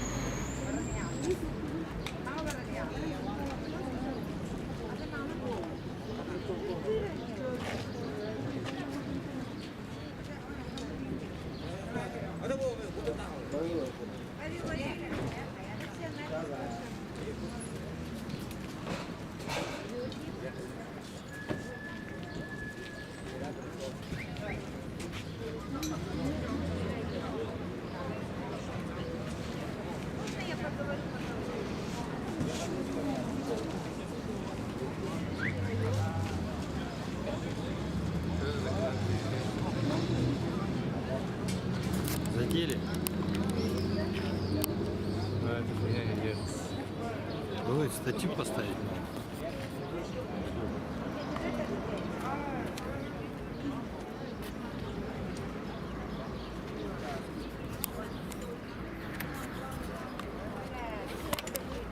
Или не надо?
С другом поедем. А вот сейчас нам паспорт сделают, сразу заберете? Не я уже говорю, по адресу ходите на Шпалу 23. Там будет отбор. Там пройдете, берете с собой медкомиссию, которая здесь. Нет, ты же сказал, не на ЧВК, а по месту выбора, да? Да. Ну, паспорт, медкомиссия. Там тебе объясняют, что... Не, мы по месту говорим.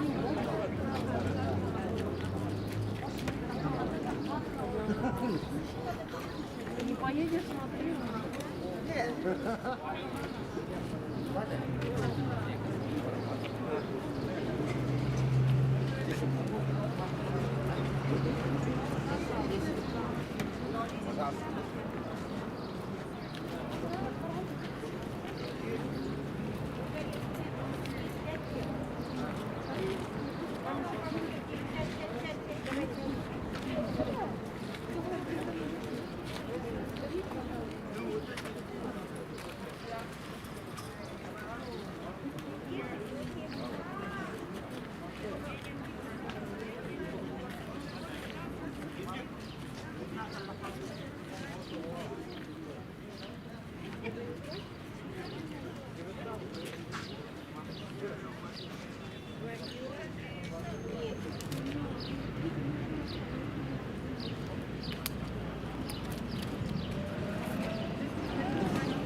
Нет, сюда.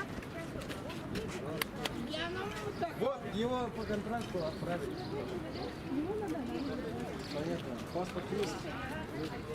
Паспорт восстановить. Видите? У меня есть паспорт. Паспорт есть, судимы были? Нет. Очень отлично. Тяжелых заболеваний нет? Нет. Нет. Документы с ним надо. Понятно. Так вы когда восточная часть отправили? Ну, короче, это недосмотр пройти. Недосмотр? Понятно, недосмотр, паспорт, военный билет восстанавливать. У меня все есть. Все, как ходите по адресу.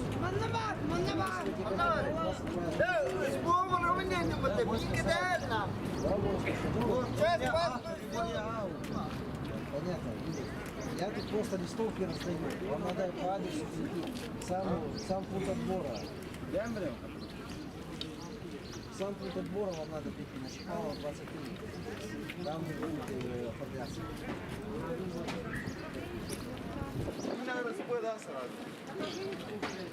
Какой нет? Часть воинская. Блин, ебать, на, такое не напад. А я понимаю.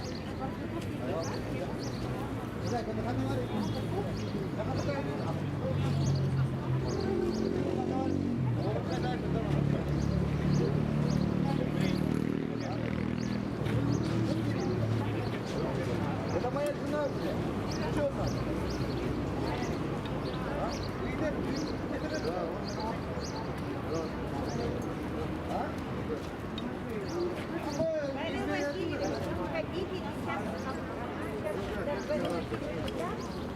Она давно, у меня ребенок там. Бля, я на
Раз, два, три, 4, 5, 6, 7, 8, 9, 10.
Вам туда.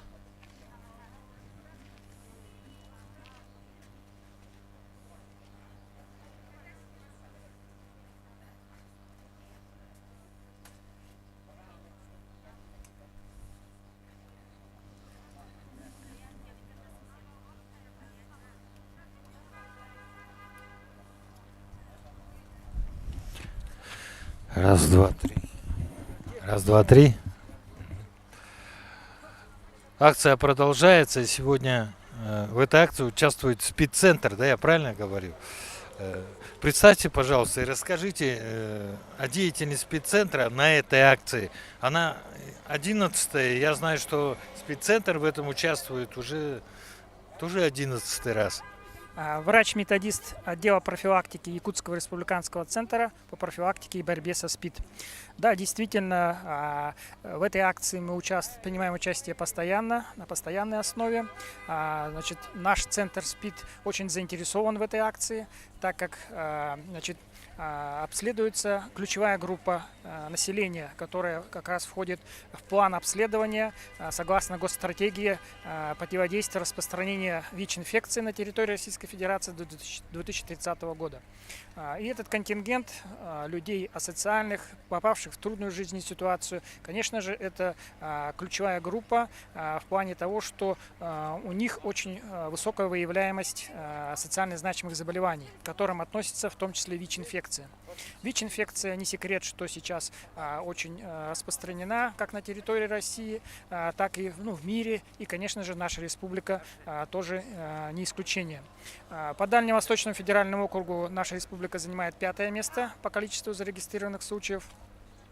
И ежегодно, ежемесячно ведется статистика всех случаев положительных ВИЧ-инфекций. В сегодняшней акции наш центр СПИД в мобильном центре проводит экспресс-тестирование на гепатит Б, гепатит С, конечно же, ВИЧ-инфекцию, сифилис и туберкулез. Это высокоточные тесты с практически 95-99% чувствительностью. На сегодняшний час уже проведено более 40 таких исследований, то есть 40 человек прошло. Выявлены положительные случаи, в том числе один ВИЧ-инфекции, но этот человек у нас состоит на учете, наблюдается, получает лечение. Также есть положительные случаи гепатита С, гепатита Б, сифилиса. А на сегодня насколько актуальны вот эти болезни, они так скажем, заразны и насколько опасны для населения? Как я уже сказал, та группа населения, которая сейчас проходит на этой акции, да, то она очень уязвимая группа, так как особенно на фоне алкоголизма распространение этих социально значимых заболеваний очень высокое, так как люди не предохраняются в первую очередь, а как мы знаем, что большинство инфекций передаются половым путем. И вот на сегодняшний день вы 11 раз участвуете, да, дальнейшее провели эти акции, да, и насколько серьезно оно помогает в вашем работе? Сейчас данные эти получились, куда они идут, и они действительно отслеживаются, и эти люди подвержены, так скажем, контролю. Да, действительно, в частности, что касается ВИЧ-инфекции, чем занимается именно наш центр, все положительные экспресс-тесты. Опять же, повторюсь, это не установка диагноза, это подозрение на ВИЧ-инфекцию. Всех мы практически этих людей приглашаем, потому что заставить мы их, к сожалению, не можем насильно сдать лабораторный анализ. Мы их приглашаем в наш центр СПИД. Они там проходят обследование. Если действительно у них подтверждается данный диагноз, их ставят на учет. С ними уже работают наши специалисты, врачи, инфекционисты диспансерного отдела. То есть они доводят их до лечения, помогают им в плане подбора лечения. И насколько это возможно, конечно же, мы пытаемся их контролировать. Сами понимаете, что это группа асоциальная, то есть сейчас они вроде бы в норме, а потом при каких-то обстоятельствах они могут выйти из-под контроля. Но тем не менее мы, конечно же, стараемся максимальное количество людей все-таки наблюдать за ними и лечить. На сегодня какие-то есть статистические данные, благодаря акции какие-то есть факты того, что помогло СПИД-центру предварить то или иное, диагностировать правильный диагноз? Вся статистическая данная, она сейчас формируется в специальном федеральном регистре. То есть, естественно, это можно подчеркнуть из источников уже официальных. Сейчас я точную цифру, конечно, не буду вам говорить, потому что она меняется каждый месяц. Но в федеральном регистре все случаи зарегистрированы. Но благодаря этой акции мы, конечно же, выявляем такие случаи, да, в первую очередь, потому что как уже сказал, это в принципе ключевая группа населения, именно социальные люди, да? Потому что где распространение ВИЧ-инфекции, в частности, не говоря уже о сифилизе, да, то очень актуальное, в общем, проведение этой акции. Что касается взаимодействия, вот мы помимо ВИЧ-инфекции проводим тестирование на сифилис. Мы тесно работаем с нашими коллегами с КВД. Если, естественно, положительные имеются результаты экспресс-теста на сифилис, мы этих людей передаем врачу-дерматовенерологу кожного вендиспансера, и они уже дальше их, значит, доводят, скажем так, по своим направлениям работы. Что касается туберкулез, да, вот сейчас тоже это новое, да, мы в первый год этим проводим экспресс-тестирование на туберкулез. Мы, конечно же, тоже с НПЦ в фтизиатрии тесно взаимодействуем. Если какие-то будут положительные случаи, значит, на наших экспресс-тестах, то мы, естественно, этих людей будем доводить до НПЦ фтизиатрии, то есть для специалистов этого учреждения, и они уже с ними будут дальше отрабатывать. То есть уже конкретный результат есть, дальше эти люди будут проходить свободное лечение или принудительное, я так правильно выражаюсь? Но принудительного лечения у нас, к сожалению, сейчас не то, что Это по туберкулезу-то обязаны? Туберкулезу, да, по сифилису, в принципе, тоже. То есть те заболевания, которые контролируют в принудительном виде, они действительно присутствуют у этих людей, которые сейчас приходят на нашу акцию. И эта акция, правильно я сказал, осуществляет контроль, как бы держит на пульсе, что происходит в этом, так скажем, слое населения. Да, действительно, вот эта акция позволяет именно отслеживать, насколько заболеваемость, вот эти социально значимые заболевания, а все вот, что сифилис, что ВИЧ-инфекция, что туберкулез, это социально значимые заболевания, которые показывают, насколько общество, значит, ну, заражено, вот, поражено вот этими инфекциями. И, конечно же, эта акция в том числе помогает нам выявлять таких людей и, естественно, контролировать ситуацию, держать под контролем. Огромное спасибо, что вы участвуете в нашей акции. И вот на примере СПИД-центра, который выявляет все эти заболевания, здесь появился новый результат. Вот сейчас я приглашу сюда паспортный стол. Вам огромное спасибо. Спасибо вам тоже. И здесь первые результаты. Вот кто не верил, да, что здесь выдают паспорта на этой акции, я могу вас пригласить, рассказать. Вот действительно это так, что на этой акции, вот, ну, наверное, исключение из правил, наверное, люди могут здесь получить паспорта. Да, действительно. Всем здравствуйте. Действительно. Сразу, чтобы я... Да, значит, меня зовут Забелина Екатерина Анатольевна. Я являюсь начальником отдела по работе с гражданами Российской Федерации, Управления по вопросам миграции МВД по Республике Саха-Якутия. Действительно, осознавая то, что ну, вот, есть такая замечательная акция, как «Путь к дому», дает возможность людям, которые утеряли документ, а паспорт является самым главным документом, да, удостоверяющий личность гражданина Российской Федерации на его территории, который дает возможность человеку, да, обрести, как говорится, прежде всего это трудоустройство, найти себя, да, трудоустроиться, обратиться в социальные какие-то учреждения, да, медицинское учреждение, пенсионный фонд, да, то есть для оформления пенсии. Вот, поэтому действительно вот в рамках этой акции у нас есть такая возможность, людям помочь. Услуга наша является моментальной, то есть мы тут же на месте оформляем заявление и печатаем паспорт и выдаем гражданам. И сегодня уже люди стоят, ждут, да, можно Да, им вручить эти да, паспорта. да. Значит, хочется сказать, что паспорт гражданина Российской Федерации вручается Соболеву Дмитрию Геннадьевичу. Хочется вам от себя лично пожелать того, что, во-первых, поздравить с тем, что вы получаете, восстанавливаете, точнее, паспорт. Призываю вас относиться к этому документу бережно, храните его, потому что паспорт является, ну, удостоверяет вас как личность на территории Российской Федерации. Да? Вот, поздравляю вас. Спасибо вам. Храните, пожалуйста, потому что вы уже не единожды его утрачивали. Есть такая прекрасная возможность, как вам оплачивается госпошлина, поэтому, пожалуйста, бережливо относитесь к данному документу. Спасибо и вам паспорт, большое. да, и паспорт. И паспорт, значит, гражданина Российской Федерации. Хочется вручить Филиппову Сергею Ивановичу. Поздравляю вас тоже с восстановлением вашего паспорта. Благодаря такой акции, как «Путь к дому», вам оплачена государственная пошлина.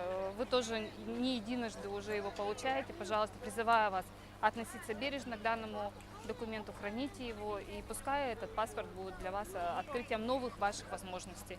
Поздравляю. Все. Вы уже это на одной из акций же такая акция получилась, что паспорт вручаете. Насколько необходима такая вот мера поддержки?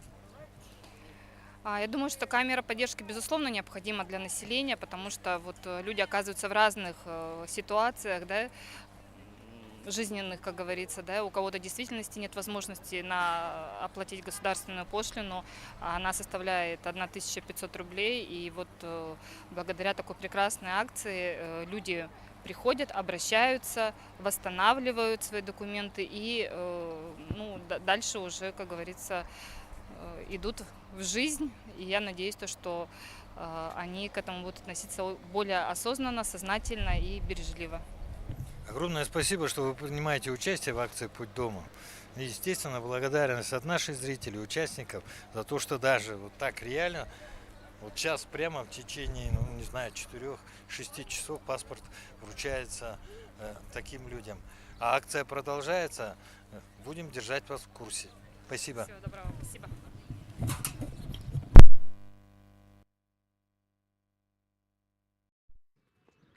Что так? Сказал 2 часа, долго что-то. Да я вот поздравили по администрации.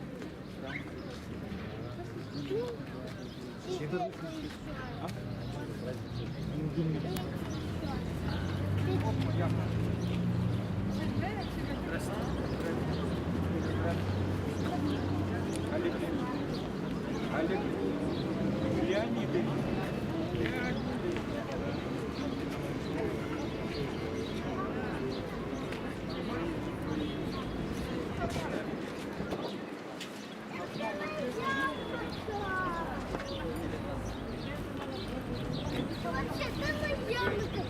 Даже полгода здесь, даже палатки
Я советую на год понравится, продолжить дальше. Вот, да. На полгода это важно. 195 тысяч это федеральный, и, по-моему, региональный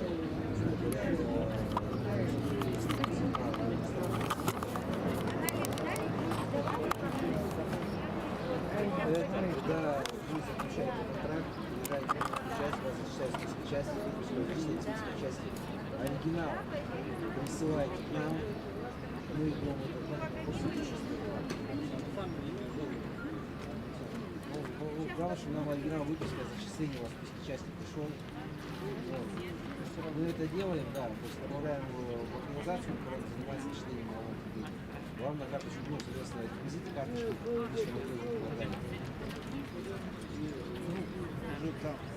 Ну да, когда туда приедете, вас зачислить список части. Нам главное побыстрее получить постоянно придет оригинал. Не WhatsApp, не Google, а это оригинал с нас личной печати. Получаете выписку налогов, конверты, конверты, но конверт обычно там экспресс-почта на почту России идете, отправите все. Там, ну, там будут другие почты. Ну, просто говорю так, можете, конечно, безвоенную почту послать, это будет такие месяцы. То есть там строевая часть собирает пакет, приезжает к января, берут эту почту. Понятно, не дело.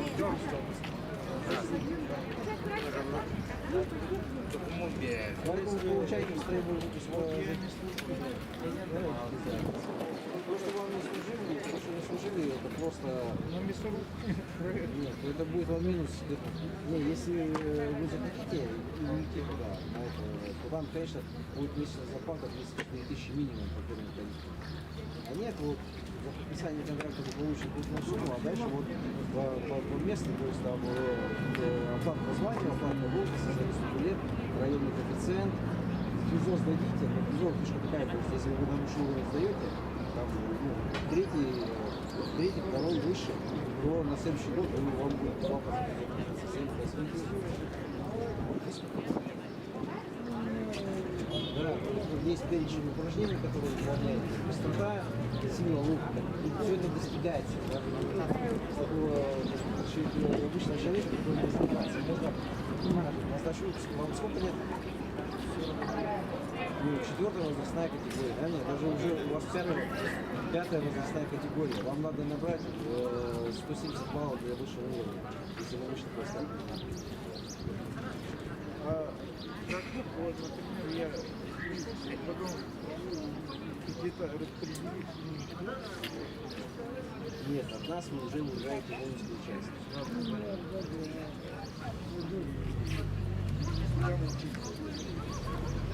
Предварительно первый месяц у нас будет ПМБ, подобие, смотря какая часть. Если там большой пехоты, то да, если какая-то специализированная часть. А этот месяц уже считаете? Да, да. С момента зачисления в список части вам пойдет зарплата.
Так, начнем с того, вон сколько лет?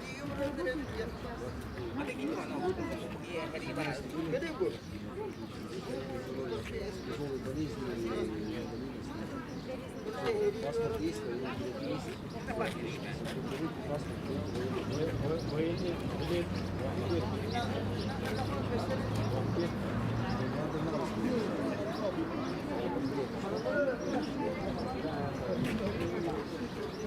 Нам надо взять военный билет, паспорт, и прийти по адресу Шипалова 29. Там у нас пункт, который организован по контракту. Раз он придет на мероприятие, направит военную комиссию, врачебную комиссию, проходит все там, упрощенный вариант, то есть там, видишь, слышишь, никому не косой, врачебная комиссия проходит, все с нами контракт, только зачисляет на свой участие, зачисляется. Это все заживает. До фигня у нас ниже 20 спустили в голове. Ну, в районе на Украине получил. Тот количество. Ну, в контракте написано минимум нормально.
Хорошо, ну ладно.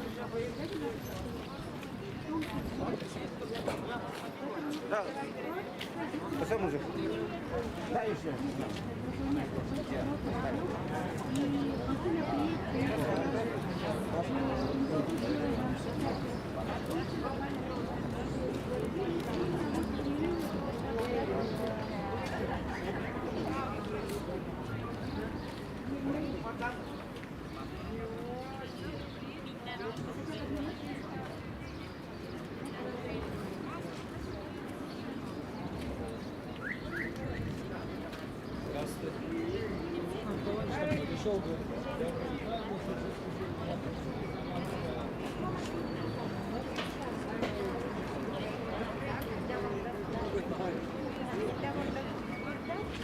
Ему надо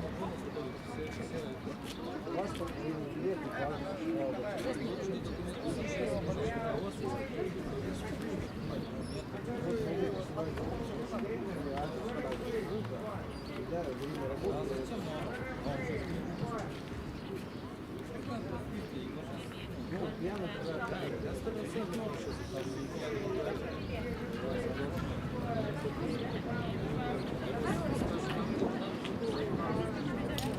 мы тут просто вот листовки раздаем, вот девочки листовки раздают, но это что-то не идет. Человек получит листовку, может, хотел воевать. Смысл вам?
Это 6 человек.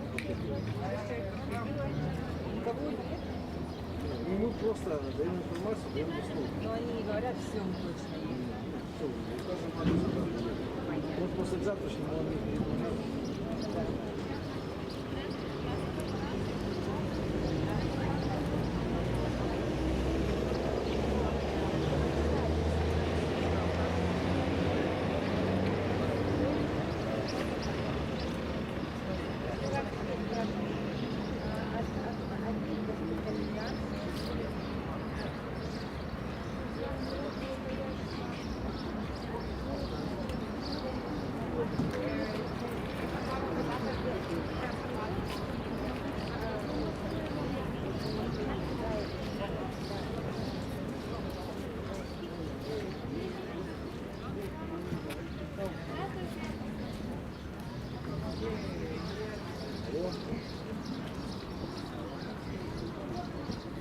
Что?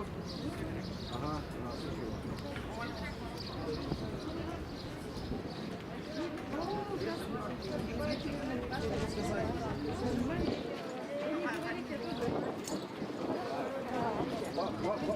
паспорт, да? 05 13. Ну, давай сфотографируем.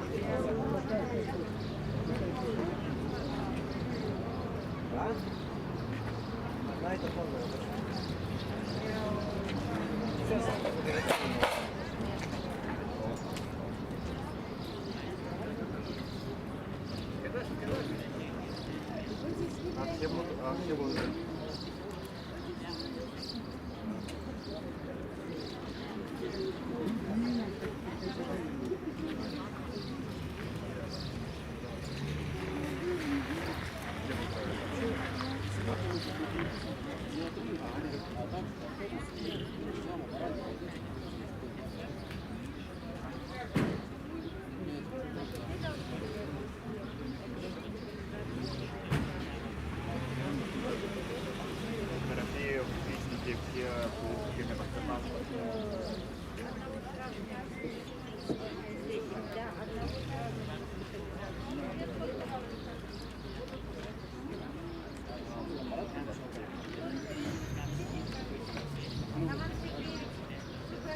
Два, три. Посмотришь камеру, да? Камеру посмотри. Мы в прямом эфире сейчас. Раз, два, три, раз, два, три.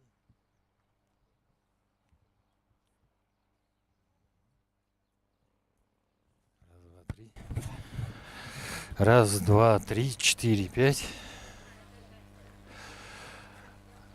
Акция продолжается. Сейчас небольшой перерыв в связи с тем, что основную часть людей, которые сюда когда приводят, когда приходят, немного приводят. И мы сейчас поговорим с представителем и непосредственным помочим акции «Путь дому», представителем кафе «Хатей», которые организовали здесь прямо горячее питание. То есть человек проходит все анкетирование, проверку, медицинский обосмотр, ему предоставляется горячее питание. И, кстати говоря, многие сюда из этой категории лиц приходят именно покушать. Представьте, пожалуйста. Здравствуйте, я Куранбаев Хаджикбар Рустамжанович, я сам являюсь представителем молодежи Узбекского культурного центра в Республике Саха-Якутия. И мы здесь работаем уже давно, это наш Ипор Ахматов Темир Кулович Хуршит, это мой брат. Он пока сейчас не был. Это директор Хатея. Директор Хатея, да, он всегда, то, что вот это все устраивает, это мы. Ну, мы всегда, каждом году мы рады, что помочь людям, вот так вот, брат, лично он вообще всегда за это, он сам стремится, все готовит, там вот так. Ну, мы всегда рады помочь, там, со всех сторон. Мы там, ну, здесь мы как дружно живем, вот, узбеки, типа, вот, есть кыргызстанские узбеки, Узбекистан, все дружно, мы, ну, помогаем везде, там, есть там, ну, вот сейчас мобилизованным семьям тоже, сейчас как стараемся, вот, украинцам мы помогаем, вот, недавно, там, продуктами, ну, как можем. И мы еще вот где-то месяц-два назад мы штабу, там, 1,5-2 месяца больше кормили едой, там, этот, волонтер, там, этот, ну, их представитель Аил Дулустан, там есть, ну, он знает, там. Мы вот так как стараемся, вот сейчас на днях уже скоро мы вот, у нас собрание было, мы от узбеков этот сейчас собрали, ну, средства, и мы хотим, вот машину купили, и оружие там, ну, против этого дрона. Ну, такие мы скоро, вот на днях мы должны выручить, отдать мобилизованным, где там воюют. Ну, у нас... Я правильно понимаю, что молодежь, представитель кафе «Хаттей», брат руководителя, представляет молодежную организацию узбекскую, и они собрали деньги. Ну, это взрослые тоже. И взрослые, ну, узбекская община, да? Они, о чем говорил наш уважаемый друг, о том, что они собрали денежные средства и купили автомашину и оружие против дронов для участников СВО, для защитников нашего Отечества. И при этом они здесь помогают проводить акцию «Путь дома». И вот мне хотелось бы сказать, вот затронули вот такую интересную, может быть, даже трудную тему, да. Вы здесь давно, и насколько вас вот печалит вот эти люди, которые действительно они попадают в эту трудную жизненную ситуацию. В основном это алкогольная зависимость, в принципе. Но тем не менее, вот ваше отношение к этому какое? Ну, мы-то как, мы здесь, я, например, мы где-то 12 лет, 10-11 лет мы здесь работаем. Но это люди, как мы знаем, всегда они приходят. Но видно, конечно, жалко их, когда они, ну, вот внутри зимой заходят, все равно воняет там. Некоторые клиенты заходят, говорят, почему воняет, не выгоняйте. Ну, мы там как-то горячую еду даем, ну, не можем выгонять, потому что они тоже люди, ну, жалко, когда-то тоже они были какими-то людьми, ну, вот спиртное, ну, плохая вещь это. Все равно, ну, не значит вытащить, выкинуть там, ну, мы, как сказать, мы наоборот хотим, чтобы у них тоже все было хорошо и на ногах стали, вот так. Ну, это нехорошая вещь, то, что люди вот так ходят и слишком на улице становятся. Вот лето-то ладно, зимой-то мы знаем, здесь вообще там под 10-15 человек. Мы, даже их жалко, что они реально из голода не умерли, мы всегда там самсо, что-то все равно даем, кормим. Иногда говорим, выходите, ну, слишком так, ну, все равно как-то, потом хочется все равно, ну, ладно, чай горячий, самсу дам, чтобы не умер. Ну, вот так, мы как уже привыкли, уже 10 лет мы здесь, все знают, что здесь самые многие вот люди здесь ходят. Ну, а вообще вот акция «Путь дома», да, вы ее поддержали, наверное, увидели, да, сегодня? Да. Паспорты вручили. Пенсии, типа, да, активно вообще все медицины, врачи, это надо же. Это очень хорошая вещь, что они вот так, как обрабатывают людей, забирают кого-то на работу, кто-то справляется, кто-то болеет, реально даже, ну, это хорошо. Мы в каждом году мы за эту за.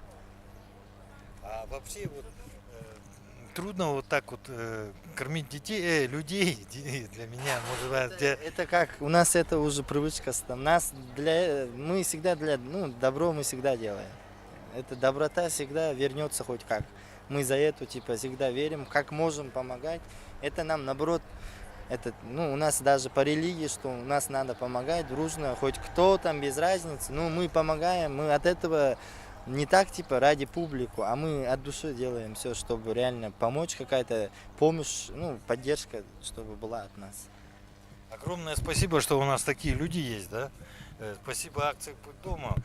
Действительно, доброта спасет мир. Акция скоро, к сожалению, мы прервем нашу трансляцию по техническим причинам. Скоро мы расскажем о предварительных итогах. А так пока смотрите, это наши участники остались. Вы, как видите, сейчас практически нету людей, для которых сейчас сделана эта акция. Но я думаю, еще сейчас придут или подвезут. А так, огромное спасибо, конечно, Хаттей еще раз за то, что помогаете. Постоянно эта акция. Смотрим и готовимся к предварительным итогам акции.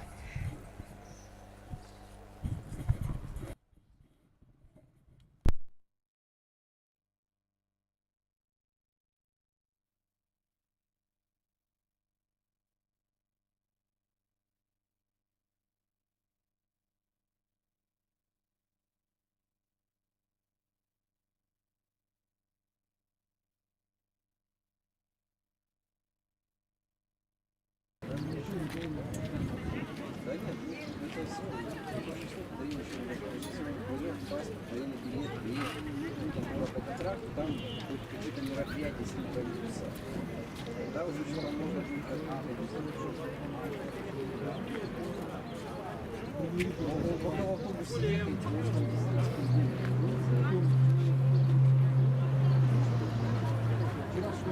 Я вот там в этом я дорабатываю, но 15% 10%. Да. Ага. Ага. Ага.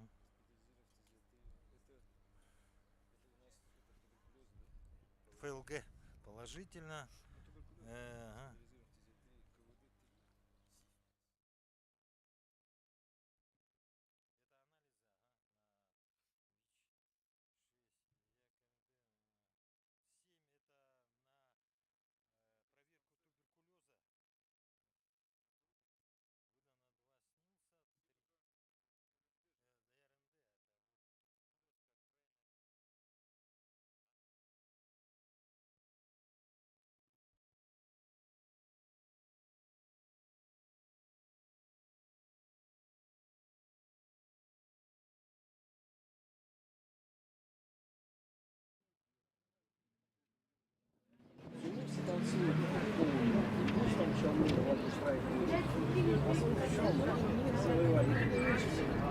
И даже если делаешь что-то против, ты делаешь против их. Они надо обследовать.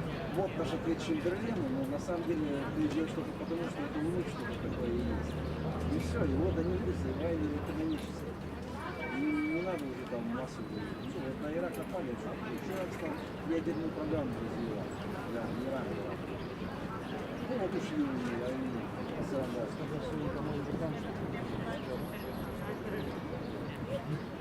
Эти иранцы сделали эту мусульманскую весну. Я ничего не имею против мировых конфессий. Но, блин, говорит Сашу, вот тебе ключик, ты в рай попадешь. И там тебе 300 девственниц ждать будут. И ты где если, хотя даже они, там, иранская мусульманская революция пошла, Россия, сверхдержава, но в нашей конфликте есть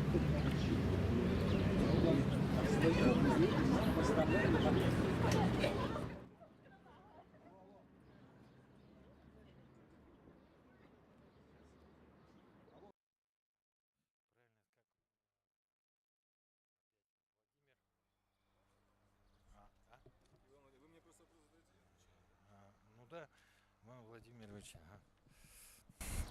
Че? Раз, два, три.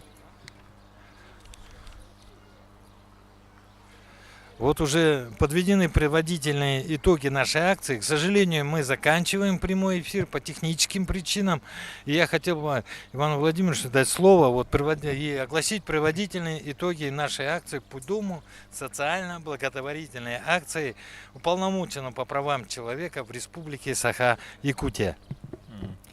Добрый день всем еще раз. В настоящее время, получается, на 14:30 часов у нас зарегистрировано 50 лиц, не имеющих постоянного места жительства. Из них, значит, ФЛГ положительно 2, один госпитализирован в фтизиатрию, КВД 3, ВИЧ подтвержден у одного, гепатит Б 3, гепатит С 6,